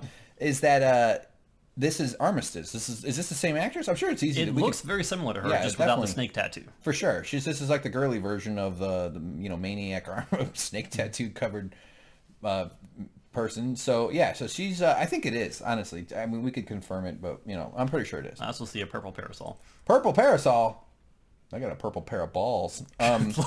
So crap. There they are. Did not expect that. So they're dancing, and this is kind of an important thing. All this is going on here. So Dolores is just taking it all in. It all looks familiar to her. Then we see the church and the little girl and a wicker chair. That's means nothing. So the little girl comes up and goes, "Hello, Dolores. Did you get what you were looking for?" Did you write down what she said? Well, that's basically what she says, which confirms that she was a Target cashier. Because they always ask that. Did you get what you were? You know what I say with cashiers, and they go, "Did you find everything you're looking for?" I go, "Yeah, I was right where I found it." Yeah. It's never once gotten a positive reaction. I always say I'm looking for love in all the wrong places. Aw. At Target. Yes. Yeah. That's why you gotta go to Walmart. Of course. Dummy. Yeah, so this little girl, tells her that, and then we hear a boom, gunshot. And the girl turns and runs. Oh, fuck. They killed Purple Parasol. Purple Parasol's dead. Look, she even folded it up like an umbrella. At least she Look, there's another one. I find it hard to believe that she retracted her parasol for death. While dying, she grabbed the little hinge, or the little thing, and slid it down. Yeah, of course she did. She wants to go to the afterlife with it. I would be trying to block bullets with it. Yeah, she could use it like Mary Poppins to fly off and get hit by a plane. That's a Simpsons reference. Yeah, the purple parasol died. And next to her, is that the doctor we saw that was walking really funky with the bag? Like if you go back one screen, is that him? 'Cause there's the bag open and there's the hat. Yeah. It doesn't really matter one way or the other. Well, that's the guy there. Okay. Well, I think it's a different hat. It's like a derby. It's a tough. Well, it might be. Could be a bolo hat. No, bolo tie. Yeah. What's the hat? What's the English hat that has a small brim? I think it's a derby. Shit face hat. There they go. Yeah. So I'm just looking for parasols, to be honest. So, boom! Ow! My chest blood. It went flying all over the place. Now do we know the identity of the shooter? We don't, but we get a big, confusing clue. Yeah, it gets all kind of nutty real quick here. So she sees it. She sees another guy get killed. Boom! Too bad they didn't hit him in his armor. Boy, they could have armor. They could have made a bigger armor. He would have been safer. And it's not my badge. It's my chest plate. It's my chest plate. That's what it's for, right? Why else use metal? Can you imagine like a gigantic star that says sheriff? Just a big old chest piece that pointed and stuff. He has ornaments hanging from it. Got one on his face. So she sees this, and what? It's another Dolores staring right at her. Now, this scene did not happen in Alice in Wonderland. Right. Now, is that the gun that she was burying earlier before? I believe it is. Yeah, I think it is. It's definitely the same belt and leather pouch there. Yeah, that's where her inventory is. So all the questions are, did Dolores do this massacre? Was she shooting everybody? Is this Arnold trying to confuse her? Is she Wyatt? Yeah, did she not do the massacre, but she got infected with like the programming of the person who did, and therefore she feels like she did it? Like who? Yeah. And so, cut to a close-up of her face. Yeah. Or is Dr. Ford making her see this to try and get her to kill herself because he realized she's too far off her loop and he doesn't like where she's going? I don't know. I mean, we don't know. There's the notion that Arnold wanted her to kill himself, so maybe Arnold infected her and then committed the crime, and then that's how she killed Arnold? Yeah, I'd say this presents more questions than answers. Yeah, I think so. This is a good thumbnail for the YouTube video. It's a little disturbing, to be honest. And by the way, this is Evan Rachel Wood. This is just a photo of her in her dressing room. But cut to... And now she's back in pants, and William is like, "What the fuck are you doing? Jesus Christ, this is crazy!" So he saves her. He runs in, and I guess she was about to blow her own brain apart, and that's no good. So what? So he grabs a gun. He's like, "Damn it! That was what the hell, man? What the heck, James? What do you make of all of it?" I know we just kind of speculated, but So she comes out of it, though, and she's like, what's going on? Well, she's like, I can't tell what reality is what reality. And she says one very important question. James, do you want to reveal the question? I believe she says at this point, when are we? Yeah. When are we? Now, that's, of course, the double timeline thing, right? Yeah, and she's saying, I don't know what's real anymore. I don't know, she's basically freaking out. Right. And William comes to the conclusion that the further you are from Sweetwater, the more you seem to be breaking down. Yeah. So he gets the idea of taking her closer, like basically saying, we need to go back. This is too dangerous for you. You're clearly having a psychotic break. We're going to get you closer. Yeah, shit's pretty fucked up. But here's the thing. Let's say the dual timeline theory.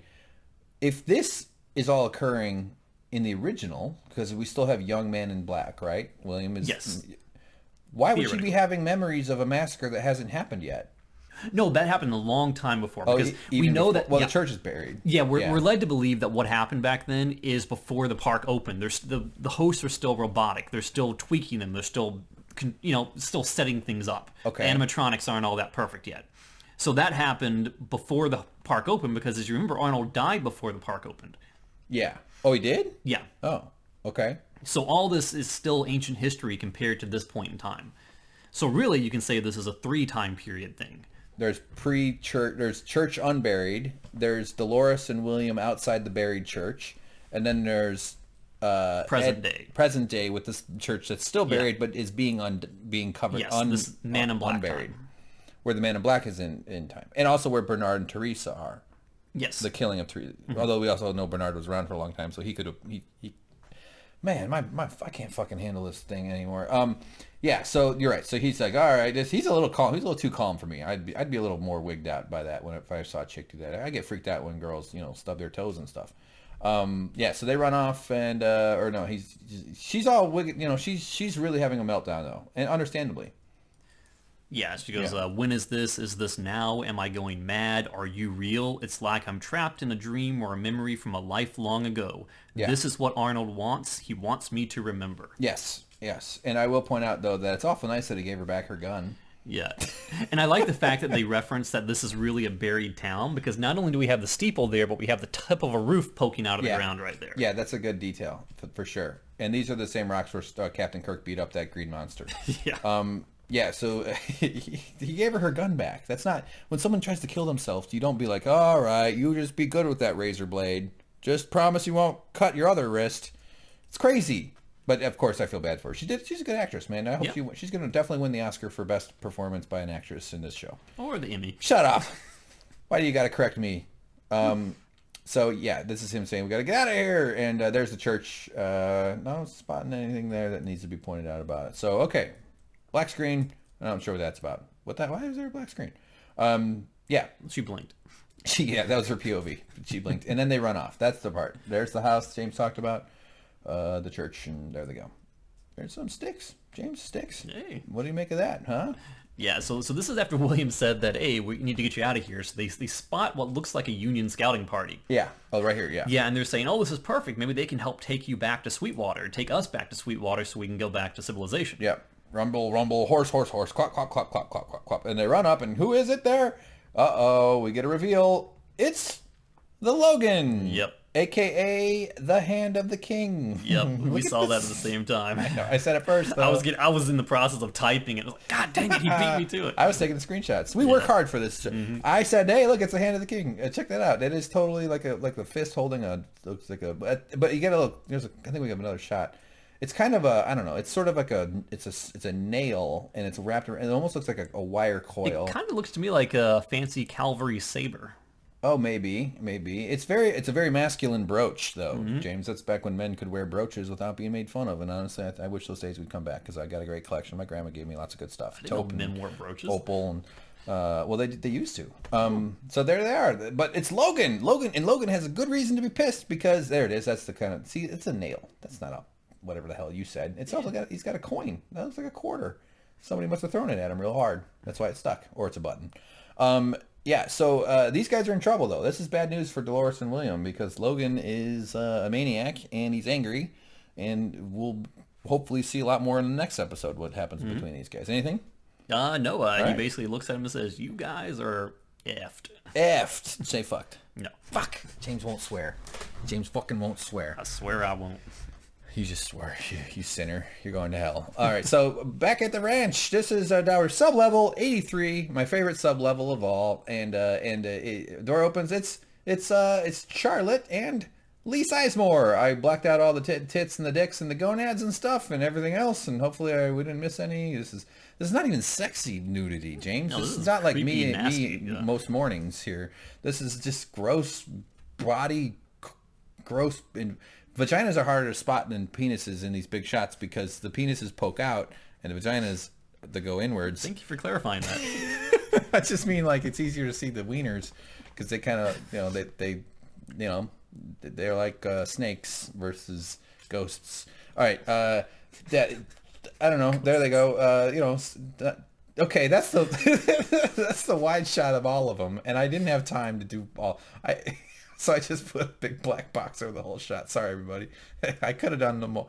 Whatever. Watch the previous one we did. The short. Okay, there you go. Okay, so she goes, this old dumbass will do. This is this guy. He'll be what we need. Yeah, so to give some context, Joe, basically what they're doing is Teresa's plan with Hale before it was to smuggle the data out of the park to safeguard it because they want to dethrone Ford. And if they dethrone Ford, he still has complete control over the 35 years of raw data and personality and AI, intellectual property that makes the park what the park is. Yeah.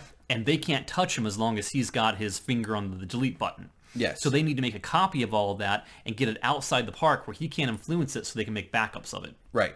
And that's what Teresa was trying to do with the woodcutter.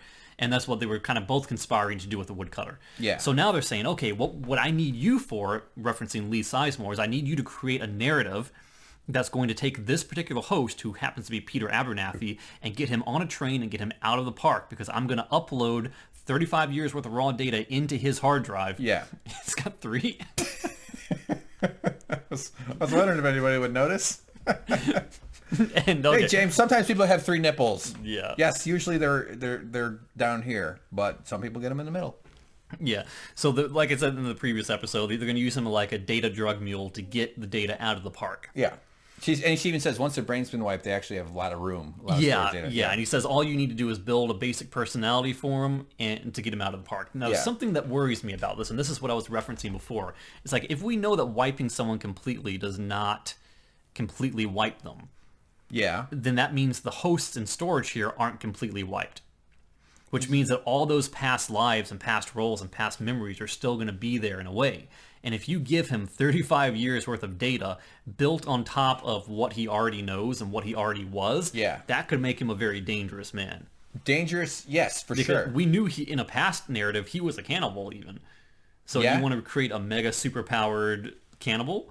Wow, yeah, totally. I mean, if he can function with all that data, it'd be like having the internet uploaded in your head. Like you have the entire park's data in there to work with. But maybe that means it'll come out in all kinds of nutty, crazy ways. But do you think he'll be eating fava beans with Dr. Ford? With a key lime and a key... no, Chianti, not... Chianti. Fava key beans lime pie. with key lime pie. I mean, that could absolutely lead to something. Yeah, I think that's going to blow up in their face badly. They did not pick Peter Abernathy by mistake. Well, that's the thing I was going to say, too, is like, was this random? Did Charlotte know that he is related to Dolores, or is she up to something with his choice, or just because they had the actor already? I don't know. I mean, obviously, if this show could afford another fucking actor, it's not like that's the issue. But anyway, the other thing is the C6, the vertebrae bomb. Yeah, do they take them out? Because they said in order to get rid of them, you need to do a complete rebuild. And I don't get the impression that they did complete rebuilds of these cold storage people. Why would they rebuild something that they're sticking into storage? Right. And what James pointed out in the short version of this discussion we had, which was 40 minutes, that's called short around here, is do you want a whole room of cold storage people standing around with bombs in their heads that could blow up at any moment, or maybe be triggered or something? Yeah, I'm thinking the explosion's probably small, just big enough to disable the host, but not big enough to blow up the room. Not the room, but all of them went off at the same time. Maybe it'll unite into a big bomb. Okay, so you've rethought that. I'm just trying to give you credit for a good thought. No, I've given that one Obviously, you've been sleep talking about that all week. Yep.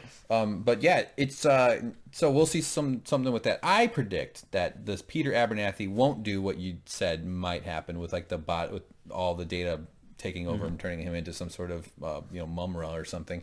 I think that he'll be get attacked and they'll have to defend him like Like a video game, defend the host. Yes, yeah. Like I was gonna think there's a video game where there's like a VIP defense thing. Like they have to, but they end up like cutting his head off or something like that. They end up having to. We're gonna see this head. We're gonna see Mr. Abernathy's head in some grisly ways because that's where all the data will be. That's interesting. They're not gonna get him out of the park that easily, is what I'm saying. Okay, I kind of like that. Oh, finally. James, turns out James has a Tic Tac mind.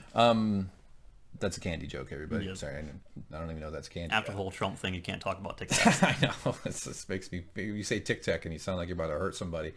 All right, so now we got cut to this quick scene. This is Stubbs coming up to Bernard. Bernard's back at work, by the way, so, you know... And he's like, hey, man, welcome back. You know, I'm glad you're here. You know, shit been fucked up lately. And, you know, I didn't want you to think... he goes, I know how hard it must be for you. I would understand if you wanted to take a personal day off.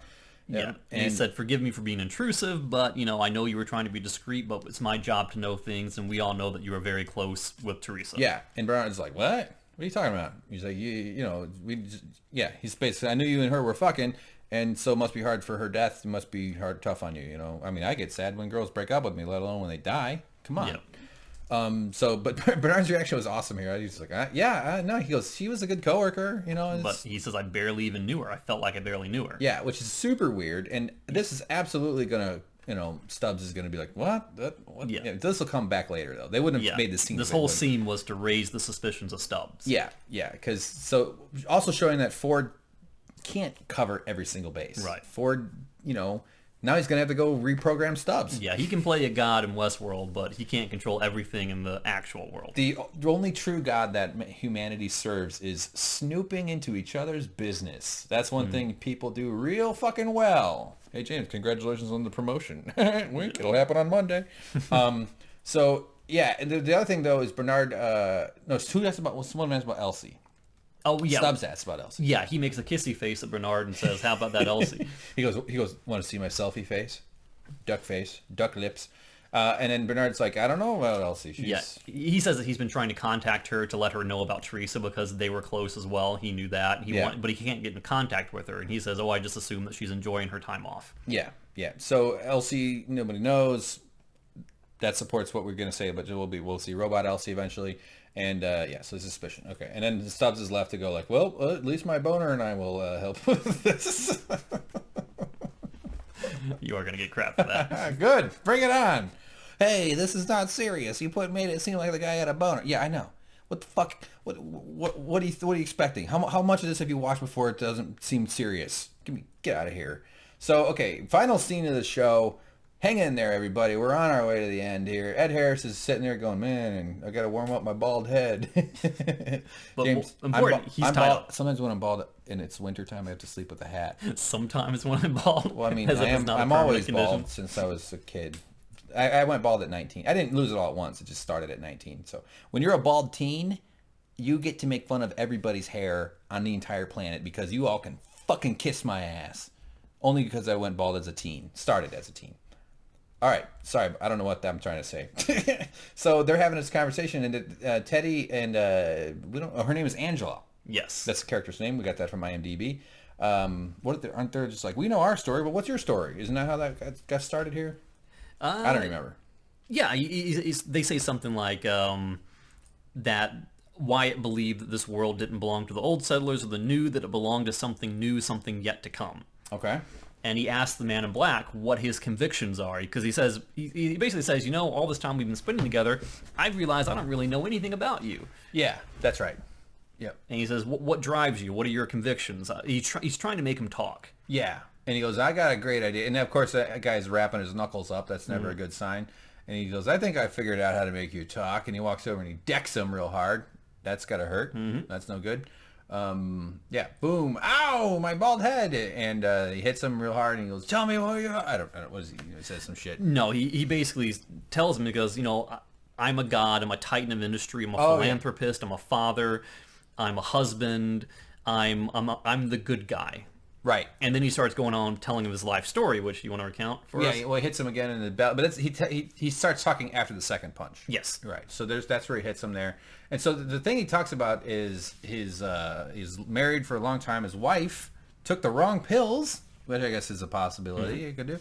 And fell asleep in the tub, died, drowned, got knocked out because of the pills. And then at her funeral, everybody was upset and sad, and his daughter, when he went up to console his daughter, and his daughter blamed him and said, "No, dummy, she killed herself. It was a suicide because of you." And that's when he realized that his life had maybe been a sham. He's had a sort of an identity crisis, a really horrible moment, I guess. And but that's what triggered his interest in becoming a permanent resident of the park, or at least in going to the park to try to solve some of the identity crisis that he was having, namely, how much evil am I capable of committing? Is that right? And he says something. I'm sure I fucked it up. No, you got it. But he says something that really spoke to me too. But he said that he wanted to basically he wanted to get off of Ford's narrative, create his own test for himself to see how much evil he was truly capable of. Yeah. But he says before that, he goes, what better a place to come to test to see who you really are than to come back here? It's why I came back here, because that's what this place does. Yeah. I came back here. Yeah. Meaning that he had been there before. I think we knew that, though. And he referenced that he had been married for 30 years. Right. So if we think about it from this time, I think timeline is a proper word to use. So when you think about the timeline of events, 30 years ago, he had already been here once. He didn't come back for 30 years. I don't know if we know that. But it doesn't change your argument. Just because he came every 1 or 2 years, it's like, if I go to Sandals for vacation every 2 years with my sweetie, doesn't mean that 30 years later I'll come back and kill some people. It seems like after the death of his wife, he started coming here more regularly to find... Oh, definitely. Yeah. No, that was the trigger that triggered him to become this evil old guy. But it seems like that kind of... Because the wife, we know he was married. We know William is about to marry... Logan's sister. Yeah. We know that I'm predicting that Logan's probably going to die in the park. And maybe the sister's going to blame him for that at some part, not knowing what truly happened in the park, but think that he has this underlying evil to him and hold that against him for time being, which will fester into this thing that eventually drives her to suicide. Okay. Oh, wow, yeah. So I think this is just another nail in the coffin that William is the Man in Black. I'm becoming more and more convinced. I'm not fully as on board as you are, but I do see the arguments and I'm hearing them, and I think that actually makes a lot of sense. We also know that Logan is from a very powerful family of some kind, so they have influence. And that they're obviously super. And William isn't, though. He's marrying into it. Right, and Logan is his boss. He's an executive vice president. William is. So we know Logan is even higher than that. That's in that Roman orgy room or whatever the fuck, where he kind of asserts that in one of the previous episodes. But yeah, so all those things do sort of, buttress that idea. Yeah, and to kind of test himself to see what true evil he was capable of, he said he went and found a homesteader, which was Maeve. Yeah, and it's she's like, wow, men are fucked up. So there's Maeve, and this is the pleasant scene. She's just with her daughter. They got a nice hills and stuff. They basically live in the Shire or something, looking good, nice sunshine. And then we cut to Maeve, though. This is all sort of back in the normal timeline. But and again, she's got her watch out, which is important, I think. Geez, good call. But what I mean by this in the current timeline, so like this scene is actually interweaving Maeve's ending of the episode, the Man in Black's ending of the episode, but also this flashback to his voiceover to Maeve's the traumatic event with the daughter. So they're all kind of intertwined here because Maeve's story and the Man in Black story are linked. So so New Clementine and her, I don't recall what they're saying. Oh, this is where Maeve quits. Maeve says, "Here, the key's yours, lady." Yeah, she walks out, which is strange because I don't think Clementine is programmed to know what to do without Maeve being there. Yeah, she's like, what? It breaks her narrative. Yeah, she's like, that's fucking weird. She's gonna have to fall back on some sort of DOS default software. Yeah, so she follows her to try and get things back on track. Right. So she runs out. Maeve is walking out with some purpose, and Maeve, sees her, she looks at her, and she starts going into one of her little reverie moments. Because she hears gunshots behind her, which is a commonplace in Sweetwater. Back here. Yeah, because these guys kind of got to come out here. I think that guy had a gun. Yeah, I think there's 2 gunshots that go off, and that triggers her to go into Loopy Town. Right, Loopy Town. And, there she goes. Oh, and you also, because the camera tilted. Or She's camera spinning rotates clockwise. Like a clock. A clock that goes forward, not a clock that goes backward. Yes. Why don't they call it clockwise the other way, called clock dumb? Yeah. Wise and dumb, get it? Yeah. That's the dumbest thing I've ever said. Oh my god. That's a hard... Okay, so we cut to her memory of being stabbed in the I almost said face, stabbed in the gut with a big knife. Which is the Man in Black's knife. Yeah. By the way, ladies, if you ever want to know what it's like, okay, sorry, James, I shouldn't have said that. Was a weird thought. It's inappropriate. With the Man in Black's knife, and there he is. He just killed her, man, and then he goes over. And this is the moment that we see where he's really being evil. I mean, killing a woman in front of her daughter is pretty evil, but then shooting the girl, fucking guy, he shoots the little girl. Man, this show's fucking crazy. So at this point, he says he wanted to find out what he was truly capable of. What could he do something truly evil? He found out. So he said, "I killed her and I killed her daughter just to see what I felt. Then when I thought I was done, the woman refused to die." Yeah. And he said, "Let me just say real quick, this shot here had to see this orange line. Obviously, it traveled across like kind of like a sun defect or sun flare on the lens, or I don't know what they call those. And but it seemed very deliberate because it was on the shot of a dead kid. I think they kind of wanted to sort of obscure the shot a little. I don't know. I'd be curious to ask the filmmakers how much how on purpose that was. So anyway, she refused to die. Yeah, she pulls the knife out. Yep. But I think at this point, he says that something miraculous happened. She was alive, truly alive, if only for a moment. Yeah, hold up. That comes up in a second here. Right. Yeah. So cut to Maeve, and what does Maeve do though? In a split second, she slices New Clementine's face. Right, because she's emulating. In this fantasy, this shot here, so that's the Man in Black's sleeve. I'm backed up a couple, by the way. She kind of reaches up with the knife that she pulled out and cut his neck. Mm-hmm. And then we cut back to her doing that same action. This is basically like sleepwalking. You're acting out your dream sort of thing. And she did it. That's where the blood comes from, which I wish I had a shot of it. But what weapon? That's not the... Okay, you know what? All right. This is the knife that would have been like on the table by the bar. Remember that one scene where she had to hold the knife? I thought that... So they showed her coming up later. I think we'll see it in a second. Okay, all right. I know it's sounding a little confusing, but just remember this knife. I'll explain it in a couple of minutes. So it's not a big deal, by the way. So boom. Uh-oh. She just killed her. That draws attention. Yeah. So then Teddy's back with the Man in Black, and I think at this point when he says that he felt nothing, that's prefaced by I think the woman calling him an animal, and he goes, "No, not an animal. Animals would feel something, or animals are different. I felt nothing." Yes. So he's calling himself lower than an animal at that point. Yes. And then this is what you were talking about. Yeah. Her seeing something miraculous happening. Yeah, he's seeing something that is true human emotion, true human will to live, pain. He's seeing something that is he cannot distinguish between this and actual life. Yeah, so he sees her suffering in great dismay and agony over the death of her kid, and she just got stabbed herself. And he sees her being truly alive in this moment. Yeah, if only for a moment, he says. And that was when the maze revealed itself. As they collapse into the center, the camera pulls back. We saw this in the preview of the original season, or the first season, which we're watching. And boom, there's the maze. There it is. Check out our maze brainwave video, everybody, though. My brother's a neuroscientist, and he sat down and checked it out. He thinks it looks like a crosscut. Obviously, it's a carved up thing. So, but anyway, there's the guy. There's the arm, the head, arm, the jumping jack man. This is the third ventricle. These things, that's my word I learned from my brother James. The cortex would be this whole area out here. But anyway, the reveal of the maze to the Man in Black. So this was the first time he was exposed to some sort of meaning to this shape. Now, obviously, it's weird that it's carved into the ground. What the fuck's up with that? What's your theory there? Now, I think that in that one scene where the little girl is drawing it in the dirt, it turns out these are just really tiny people, and they stumbled in.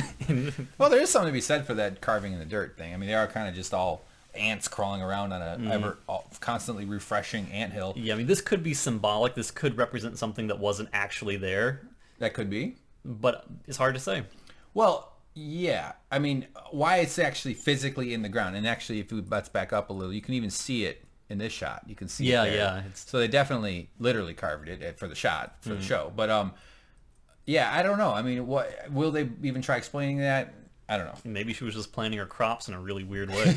Yeah, she's trying to grow a husband. Yeah, right in the middle. Or yeah, you know, she could fire the landscaping people or something. But more importantly, I think this some symbolism of the maze is the consciousness. This actually really fits with the way that Ford and now Maeve have the power to influence people by using their consciousness for them, by being the voice of God to them, right? And or essentially being a surrogate for their thoughts and therefore controlling their motivations, making them do things that they want. That the maze and the man in the middle, non-gendered man in the middle, and now the death, and I think a lot of it is related to, what's driven the man in black to come here and commit this crime is pain. His own pain, his own identity, because part of his story was that he didn't know how much he was horrible to his wife, if that's why she killed herself. She's not going to commit suicide if he was the good guy that he thought he was. Right. Or he was severely mistaken, but that there's a huge, in the whole thing about Bernard having a backstory of pain, and that's all I can remember. That's what motivates me. I think that obviously they're choosing to have one of the most agonizing things happening, which is a probably dying mother with her dead daughter lying in the middle of a maze that symbolizes the highest level of consciousness. I don't know. It's all fucked up. What do you think?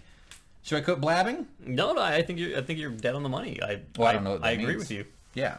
I mean, it's symbolic more than anything. Therefore, it's open to interpretation. So let us know in the comments, guys. What's your take on it? Sort of the man in black was judged by his wife to believe. He found out that the person that he thought was closest to him saw him as being a completely different entity than he perceived himself to be. Yeah. Which made him question whether he truly was conscious of who he really was. Yeah. And he came to the park to find himself, to find out what kind of a person he really was by pushing himself to limits that he probably wouldn't even consider doing back when he was married with a family. Yeah. Yeah. And if people are correct that the William is the young man in black, he doesn't seem like a guy that could commit this act at all. Not at this point so in his life, no. He's going to undergo some sort of substantial changes. But also the man in black is not motivated by others' consciousness. He doesn't seem to care that much. It doesn't seem to matter to him, really. Although, aside from this moment where he saw her being truly alive, but it's not like his whole thing is to be like other things. He's on a more personal journey. Mm-hmm. But I don't know. And we don't know what his foundation does. Does his foundation study consciousness? He's like an Alzheimer's research thing where he's trying to save lives by truly understanding consciousness? Yeah. Is he a pharmaceutical company developing drugs to help people? Which we don't know. Right. I mean, that could be a huge reveal in it. I'm just going to assume he sells paper towels. Yeah. Is he really the good guy that he claims to be? Well, despite the evil that we've seen him commit. Well, he's bald, so he's got to be good. Yeah. So that Teddy's like, geez, that's crazy. So this is the moment I was referring to with the knife thing. So when we were watching the show, what she's doing really quickly, she's realizing she's holding the weapon because she's kind of coming out of her little stupor there, and she jams it into her dress. I was like, oh, that was a scalpel. And James was like, whoa, the scalpel. And it wasn't the scalpel. Yeah. So I'm pointing out something that didn't happen. It turns out it was that other knife. Out of the place, though, she says, I'm getting out of here. Do you think that was her basically saying, tonight I'm getting out of the park? Or does I need to physically get out of this building? I think she just had nothing left to do with the brothel. I think that her work was done. She's gotten some allies recruited with the Armistice and the Hector, and I don't think she meant she's getting out of the park. But then again, if she's leaving the brothel, what else is there to do? She's not going to go start up a fucking ice cream shop or something. She's going to leave the park, I guess, or at least execute the next stage of her plan. Yeah, I think somewhere around this part we cut to, and I think it's going to happen in the next couple screenshots. Well, the people are gathering. They're like, "Hey, lady, you just cut a bitch. What the fuck?" And so these guys come in and they're like, trying to get her to put her weapon down. I mean, she just committed a pretty horrible murder. I'm not sure. Oh yeah, so we just missed the shot. So she walks up to this one guy and she says something to him, and then he immediately, this guy here, and he immediately just starts shooting. She says, and you're going to need a smaller hat. And so he just starts shooting. It causes mayhem. Everybody's staggering around, running around, and she runs off. She's just like, she uses the commotion to create a diversion. Yes. Now, is this what you meant? So we start hearing people inside the headquarters saying something like, the madame is not responding, and the Madame. No, that's what you say when your keys are missing. Madame, keys are missing. Oh, yes. So they basically say that she's not responding, and the other hosts have been able to intercept her, because basically she's causing chaos and gunning them down when they're trying to come in. Yeah. So they say we need to retrieve her. We need to send in a team to intercept, basically. Yes. Yeah, and they got this old-timey, not old-timey, they got this computer control board here. That's kind of cool, but look at this old keyboard. Yeah, that's kind of strange. Function keys, escape. Wow. Is it QWERTY or Dvorak? Windows or Mac? The world will never know. Would it be funny if Maeve finally gets to the edge of the park and then it pans up and she's standing in a giant escape key? Yeah. She just has to jump up down on it. Well, I did notice, I tweeted this, but I like that the two, you can tell how horrible keyboards are because the two keys at the upper left are escape and help. F1 is the help key. That's how. Yeah. Okay, I guess that wasn't that interesting. Thanks for No, thanks for slightly nodding your head. I like it. No, I didn't. I want an authentic reaction, James. Don't lie to me. There she is. So this part, she's sort of looking at a mirror. She runs. Okay, so yeah, she runs into. She's kind of hiding back at her house, and she's looking in the mirror, and she feels something in her cheek, kind of like she's remembering something going on. At this point, I was wondering though, is it all over for Maeve? I mean, has she finally realized that she took her power too far? She's screwed up. Well, she didn't expect to cut New Clementine's neck. No, that all happened because of her reaction to the Man in Black reverie that occurred. And we know now that she's in the behavioral area because the guys are wearing black. So this is after the. This was a long time ago, but this was after the Ed Harris thing. After the maze collapse in the middle. Because we still see the puncture wound on her abdomen, the blood. Yeah. Yeah, and there's Bernard and Dr. Ford walk in, and what do they got? He's like, oh yeah, this is funny. Heavy fragmentation. She's fragmented. It's very heavy. That is very much like a maze, too. Oh yeah, this is, isn't it? Yeah, that's... Jesus Christ, James, you just melted my head again. Wow. Dognition. Oh, cognition. We couldn't read this. It's like, what the fuck? Yeah, dude. That's it. That's a circular thing. It's all defragmented, like a hard drive. So you're saying it's not a brain? No, I'm kidding. No, I'm saying that's the same thing. Yeah. That's the brain and the identity and the mind. It's all kind of nutty. And do you think those two boxes above it represent the left and the right hand side of the brain, and they're both agreeing error? Could be system and cognition. Could be. Yeah. We'll have to ask my brother. He hasn't watched the show, but he teaches brains at a big university. Don't all teachers teach brains? No, he teaches about brains. Okay, there you go. Thank you. So not the calisthenics teachers. They teach bods. Brains and bods. God, if his students saw it, they'd be so embarrassed that their teacher has a brother like me. Like you're okay. All right. Yeah. So Reverie Debussy. So she wants him to watch me and Gary Debussy, my favorite actor. So what's happening though is Bernard is struggling to get a handle on her using his iPad. He can't do shit with it. Yeah, he cannot calm her down. She's not responding to their commands. Yeah, so she's fighting with the dudes. Dr. Ford does something that actually works. Yeah, he knows all the tricks. He's the head programmer. He's been doing this forever. He's an old salty, he's like the old captain of the boat that knows how to tie all the knots and fix all the things and suck up all the bilge water in his mouth and spray it into his kids' faces when they don't do their homework. Yeah. Okay, so the important thing here is that what he's doing is a technique that is not his own technique. He says, this is an old trick that I learned from an old friend. Oh. And you know that he's referring to Arnold because we know Arnold is dead at this point because Arnold was not around at the time when guests would first come into the park. Yeah. He died before the opening of the park. Yeah. So at this point, we know that the playing of the music to her mind is basically, again, the bicameral mind. Right. He's putting calming music into her mind to trigger her at her coarsed coding. Right. Yeah. Yeah. And while you're talking there, I just Googled the word Debussy, Debussy. It's a French composer from known since the 1890s as Claude Achille Debussy, or Claude Debussy was a French composer. So I don't know. It probably means something. That's the music that he's triggering her to hear. Did she hear music? Yeah. That's what calms her down. Oh. Really? Yeah. Oh. I don't. Okay, yeah. Well, hey, we did it. So he's playing the MP3. Yeah, he plays her favorite MP3. He gives her a safety blanket. Wow. Okay, maybe that's what that was. Cool. Debussy, French composer. Isn't it a Canadian show about teens that are crazy? Degrassi. Degrassi. Yeah, Neil deGrasse Tyson. Yep. All right, so they take her away, and she's finally compliant, and things are all. And then he's like, "All right, now we're gonna wipe it all up." And she goes, "But my pain is all I have of them. Why would you take that away?" Yeah, she begs to keep the pain. It's all I have left of her. Yeah. So of course, he's the boss. He's gonna erase your memory. It's all gone. Which again is proof that erasing your memory does jack crap, because she still remembers in spite of this. Yeah.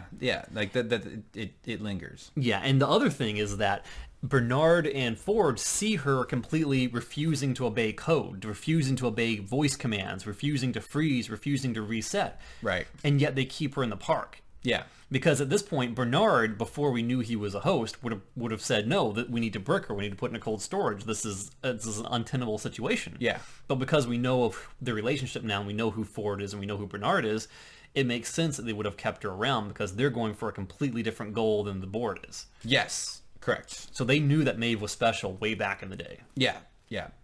They definitely did. And she's also quite impulsive because what she does is she grabs a scalpel or some sort of implement off the table and she stabs herself in the face. Was it the face or the neck? Or the neck. Yeah, the neck. It was the neck. But that's why this shot made me think she got her cheek. I guess he's going to stab yourself in the neck if you're going to do it a lot. Yeah, you're not going to kill yourself with a cheek shot. You're just gonna poke your tongue. And as she's doing that, these guys come in. The dudes. Yeah. They're here to claim her. And I was thinking, holy crap, it's over. Right. But what do they say? I don't remember. They say, behavior wants her down for an immediate diagnostic. Who controls behavior? Bernard. And Ford. Yeah. Which we know they kept her before. They're not going to brick her. This is not the last we've seen of Maeve. Okay. If it had been QA or the board wants her for something, then she'd be in trouble. But she's going back to her protectors. Yeah. Yeah. So you think they're just going to treat it like a routine malfunction, or they're going to dig in way deeper because they're going to do more analysis. They're going to find out her traits have been upgraded. Yeah, I think they're going to try and revert her or do something. Yeah. But I think that she's in safer hands with them than had she been recalled by the narrative team or by QA. Yeah. And we have also seen in a preview, though, not to spoil anything, because this was in a preview from episode 7, Armistice is also taken in somehow, and she kicks somebody through a window. So maybe when they take Maeve in, they are going to revert her, but she somehow slips away and transfers her upgrades to Armistice instead. Oh. Or they have already been like, like that thing with, if I don't call my lawyer in 24 hours, my lawyer will send in all the evidence. That move? Yeah. Maybe she did that with Maeve and them, where like they have like a backup rescue plan because she's smart enough to have made contingency plans here. Yeah. Could be. So anyway, Ed Harris is just like, yeah, there you go, bitch. And then the woman comes by and she's like, let's do it. Let's just do it. Do him in. It's enough. He's had enough of it. And Ed Harris doesn't seem to be worried too much about being killed because he goes, your programming won't do anything to me. Yeah, he says that. Go ahead, try it. Shoot me, you bitch. She's like, shoot me, fuckface. Sort of. Yeah, he says that you're bound by your programming. Even on the outskirts of the park, you can't kill me. Yeah. But he says, what does he say? He says there's a deeper game here, Arnold's game, and that game cuts deep. Cuts deep. Mm-hmm. There's a lot to read into that phraseology, right? Phraseology. Well, there's deep cutting. There's the knife wounds. There's all sorts of... There's the cut maze deep into the soil. That's bullshit. I made that one up. But yeah, so he's not worried, though. And Teddy actually is like, oh, yeah, I'll prove you wrong. And he, of course, Ed Harris says, nothing to worry about. He's totally confident. It doesn't work. And she's cheering him on, saying, kill him, kill him. Get him. Get that old man. Yeah, but right before this next scene, Ed Harris says something like, you think I lacked conviction? The maze is all that matters now. Besting Wyatt is the last step to unlocking it, to having what both our sorry lives lack, a meaning, to giving our choices consequence, even if it kills us. Yeah. Yeah. And so what does she say, though, right before she does this? She stabs him. She says like it's been a long time. You'll rejoin Wyatt or something. Oh, yeah. She calls him Theodore. Yeah. Well, which is Teddy. Yeah. So we know that there's Dolores? Maybe. Because we know that there's some sort of weird history between Wyatt and Teddy. Because they were saying Wyatt couldn't have possibly killed all those people by himself. And then we get a flashback showing Teddy shooting the people as well.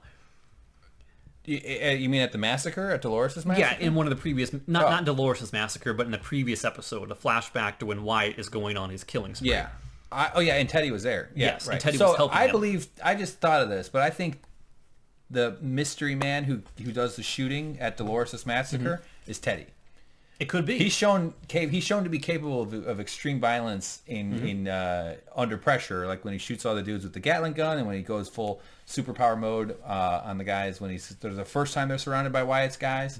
So I think that was him, because this also speaks to, she just revealed that they call him Theodore. You got to come back into the fold. He is definitely part of their history. Yeah, absolutely. That could very well be it. Yeah, and also that he is taken down by an easy arrow to the shoulder.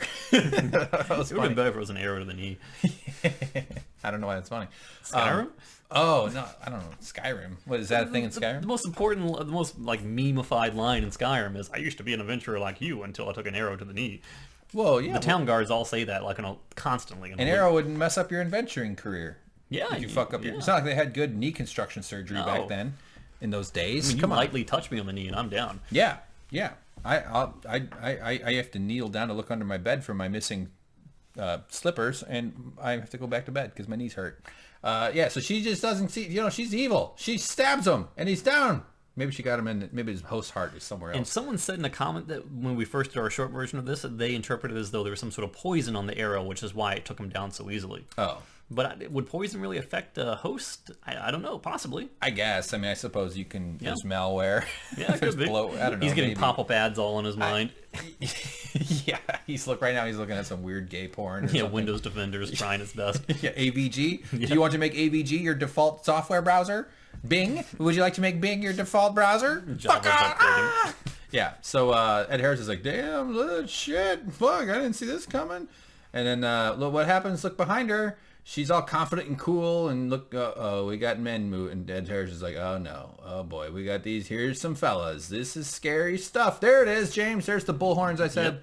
Although I don't know how similar it is to that one. Much more similar than the other ones. Other ones curl downward and are much thicker. Those go up, just like the drawing on the board in Lee Sizemore's room. Yeah, in Lee Sizemore's room. Which we can jump back to that. Should we do that? Might as well. Yeah, Let's go why for not? It. Here we go. The horns are in a much more similar position. Yeah, here's our trademark. Boom. Well, these they're curl going in. Yeah, those are going in. Yeah. The other ones are going out. Right. Yeah, so it's not exactly the same. It's fella. much closer than the other ones. More similar, but it's probably safe to assume they've got multiple bull models, right? They might call it a bull. I got nothing. So yeah, they're in trouble. Oh, the monsters are out. Teddy sees them. Teddy's going, fuck my arrow. Maybe it's poison, probably not, but shit. So everybody's in danger. Ed Harris is no longer in charge of his destiny, although he probably still has some tricks up his sleeve just because he's such a maniac and an evil killer. And that's the end of the episode. Holy crap. James, I think we might have gone like 2 or 3 hours already. What a tool. Why did we go so long? Nerdy. That's an Irish tool, an tool.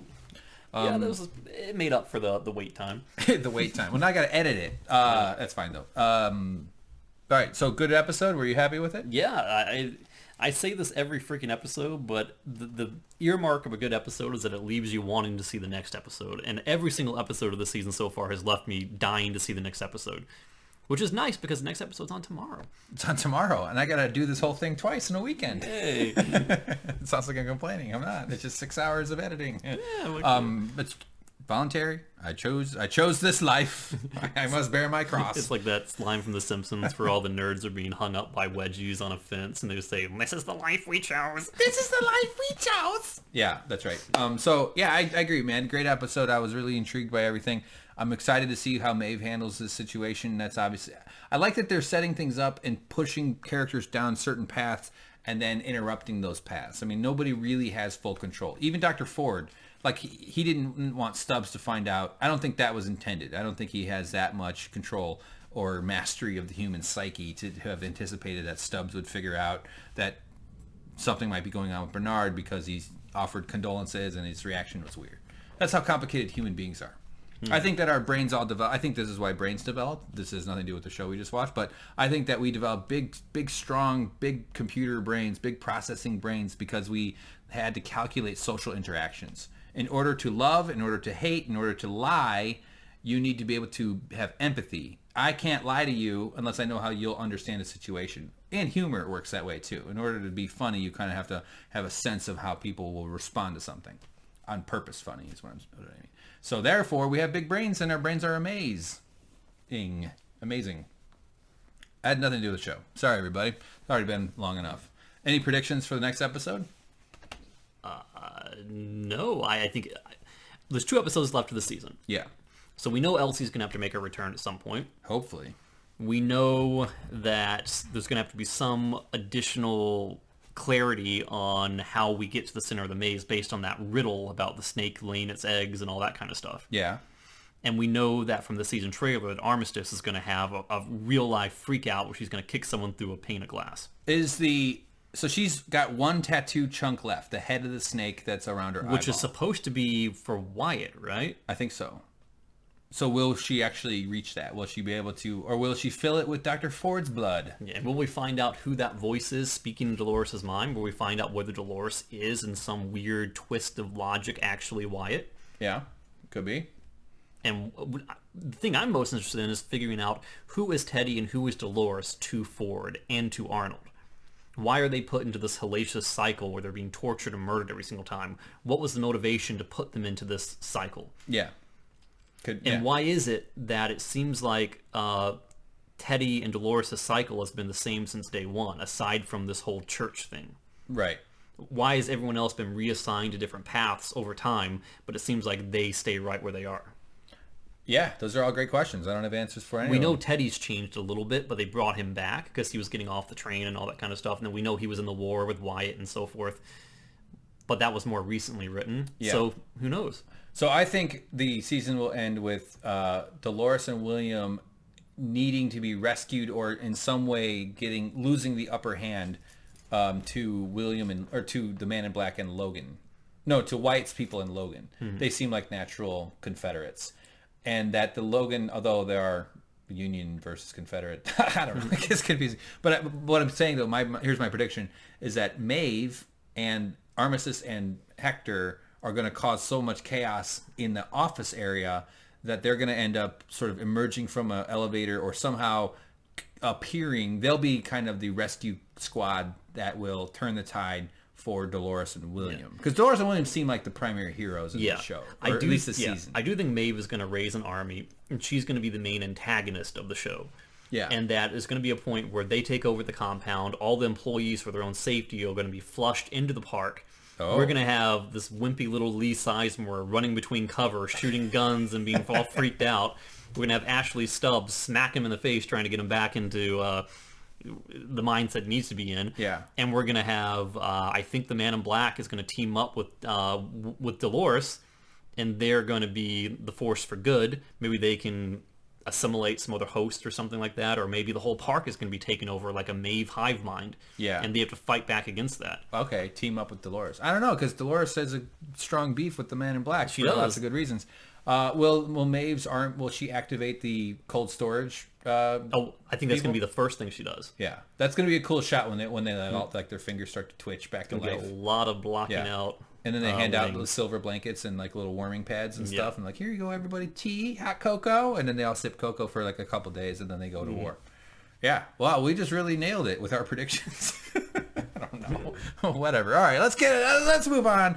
Everybody, thanks for watching. What are your predictions? How's the season going to end? What do you think? What did we miss? I'm sure we missed some shit. We're not here this is a communal effort. We need you to fill in the gaps. I think we did a pretty good job because we've reviewed this episode twice for about a total of 400 hours, feels like. And anyway, yeah, and all the liking and subscribing, we fucking love it. Keep up. Keep, as if you can subscribe more than once, but always liking is a great way to help us out too, because it makes our channel get more attention and stuff, so it's really helpful. And other than that, it's time for James's new costume upgrade. James, any predictions? Revolver? Maybe? How fucking... That shoots one of those little flags out that says bang? A little bang revolver. Nope. That is not it. You're not going to get banged, unfortunately. No, here we go in 3, 2, 1. Look at you. All right. Hey, do you get a discount for that? This is the creepiest part of every episode. Why? Because I don't know what the heck you're going to do. Neither do I. No. I literally haven't made up a couple times I'll have an idea ahead of time. Right now I have no idea what I'm going to draw for your body. That sounded creepy. I'm going to give you a good body. I know what I just thought of it. All right, everybody sees it.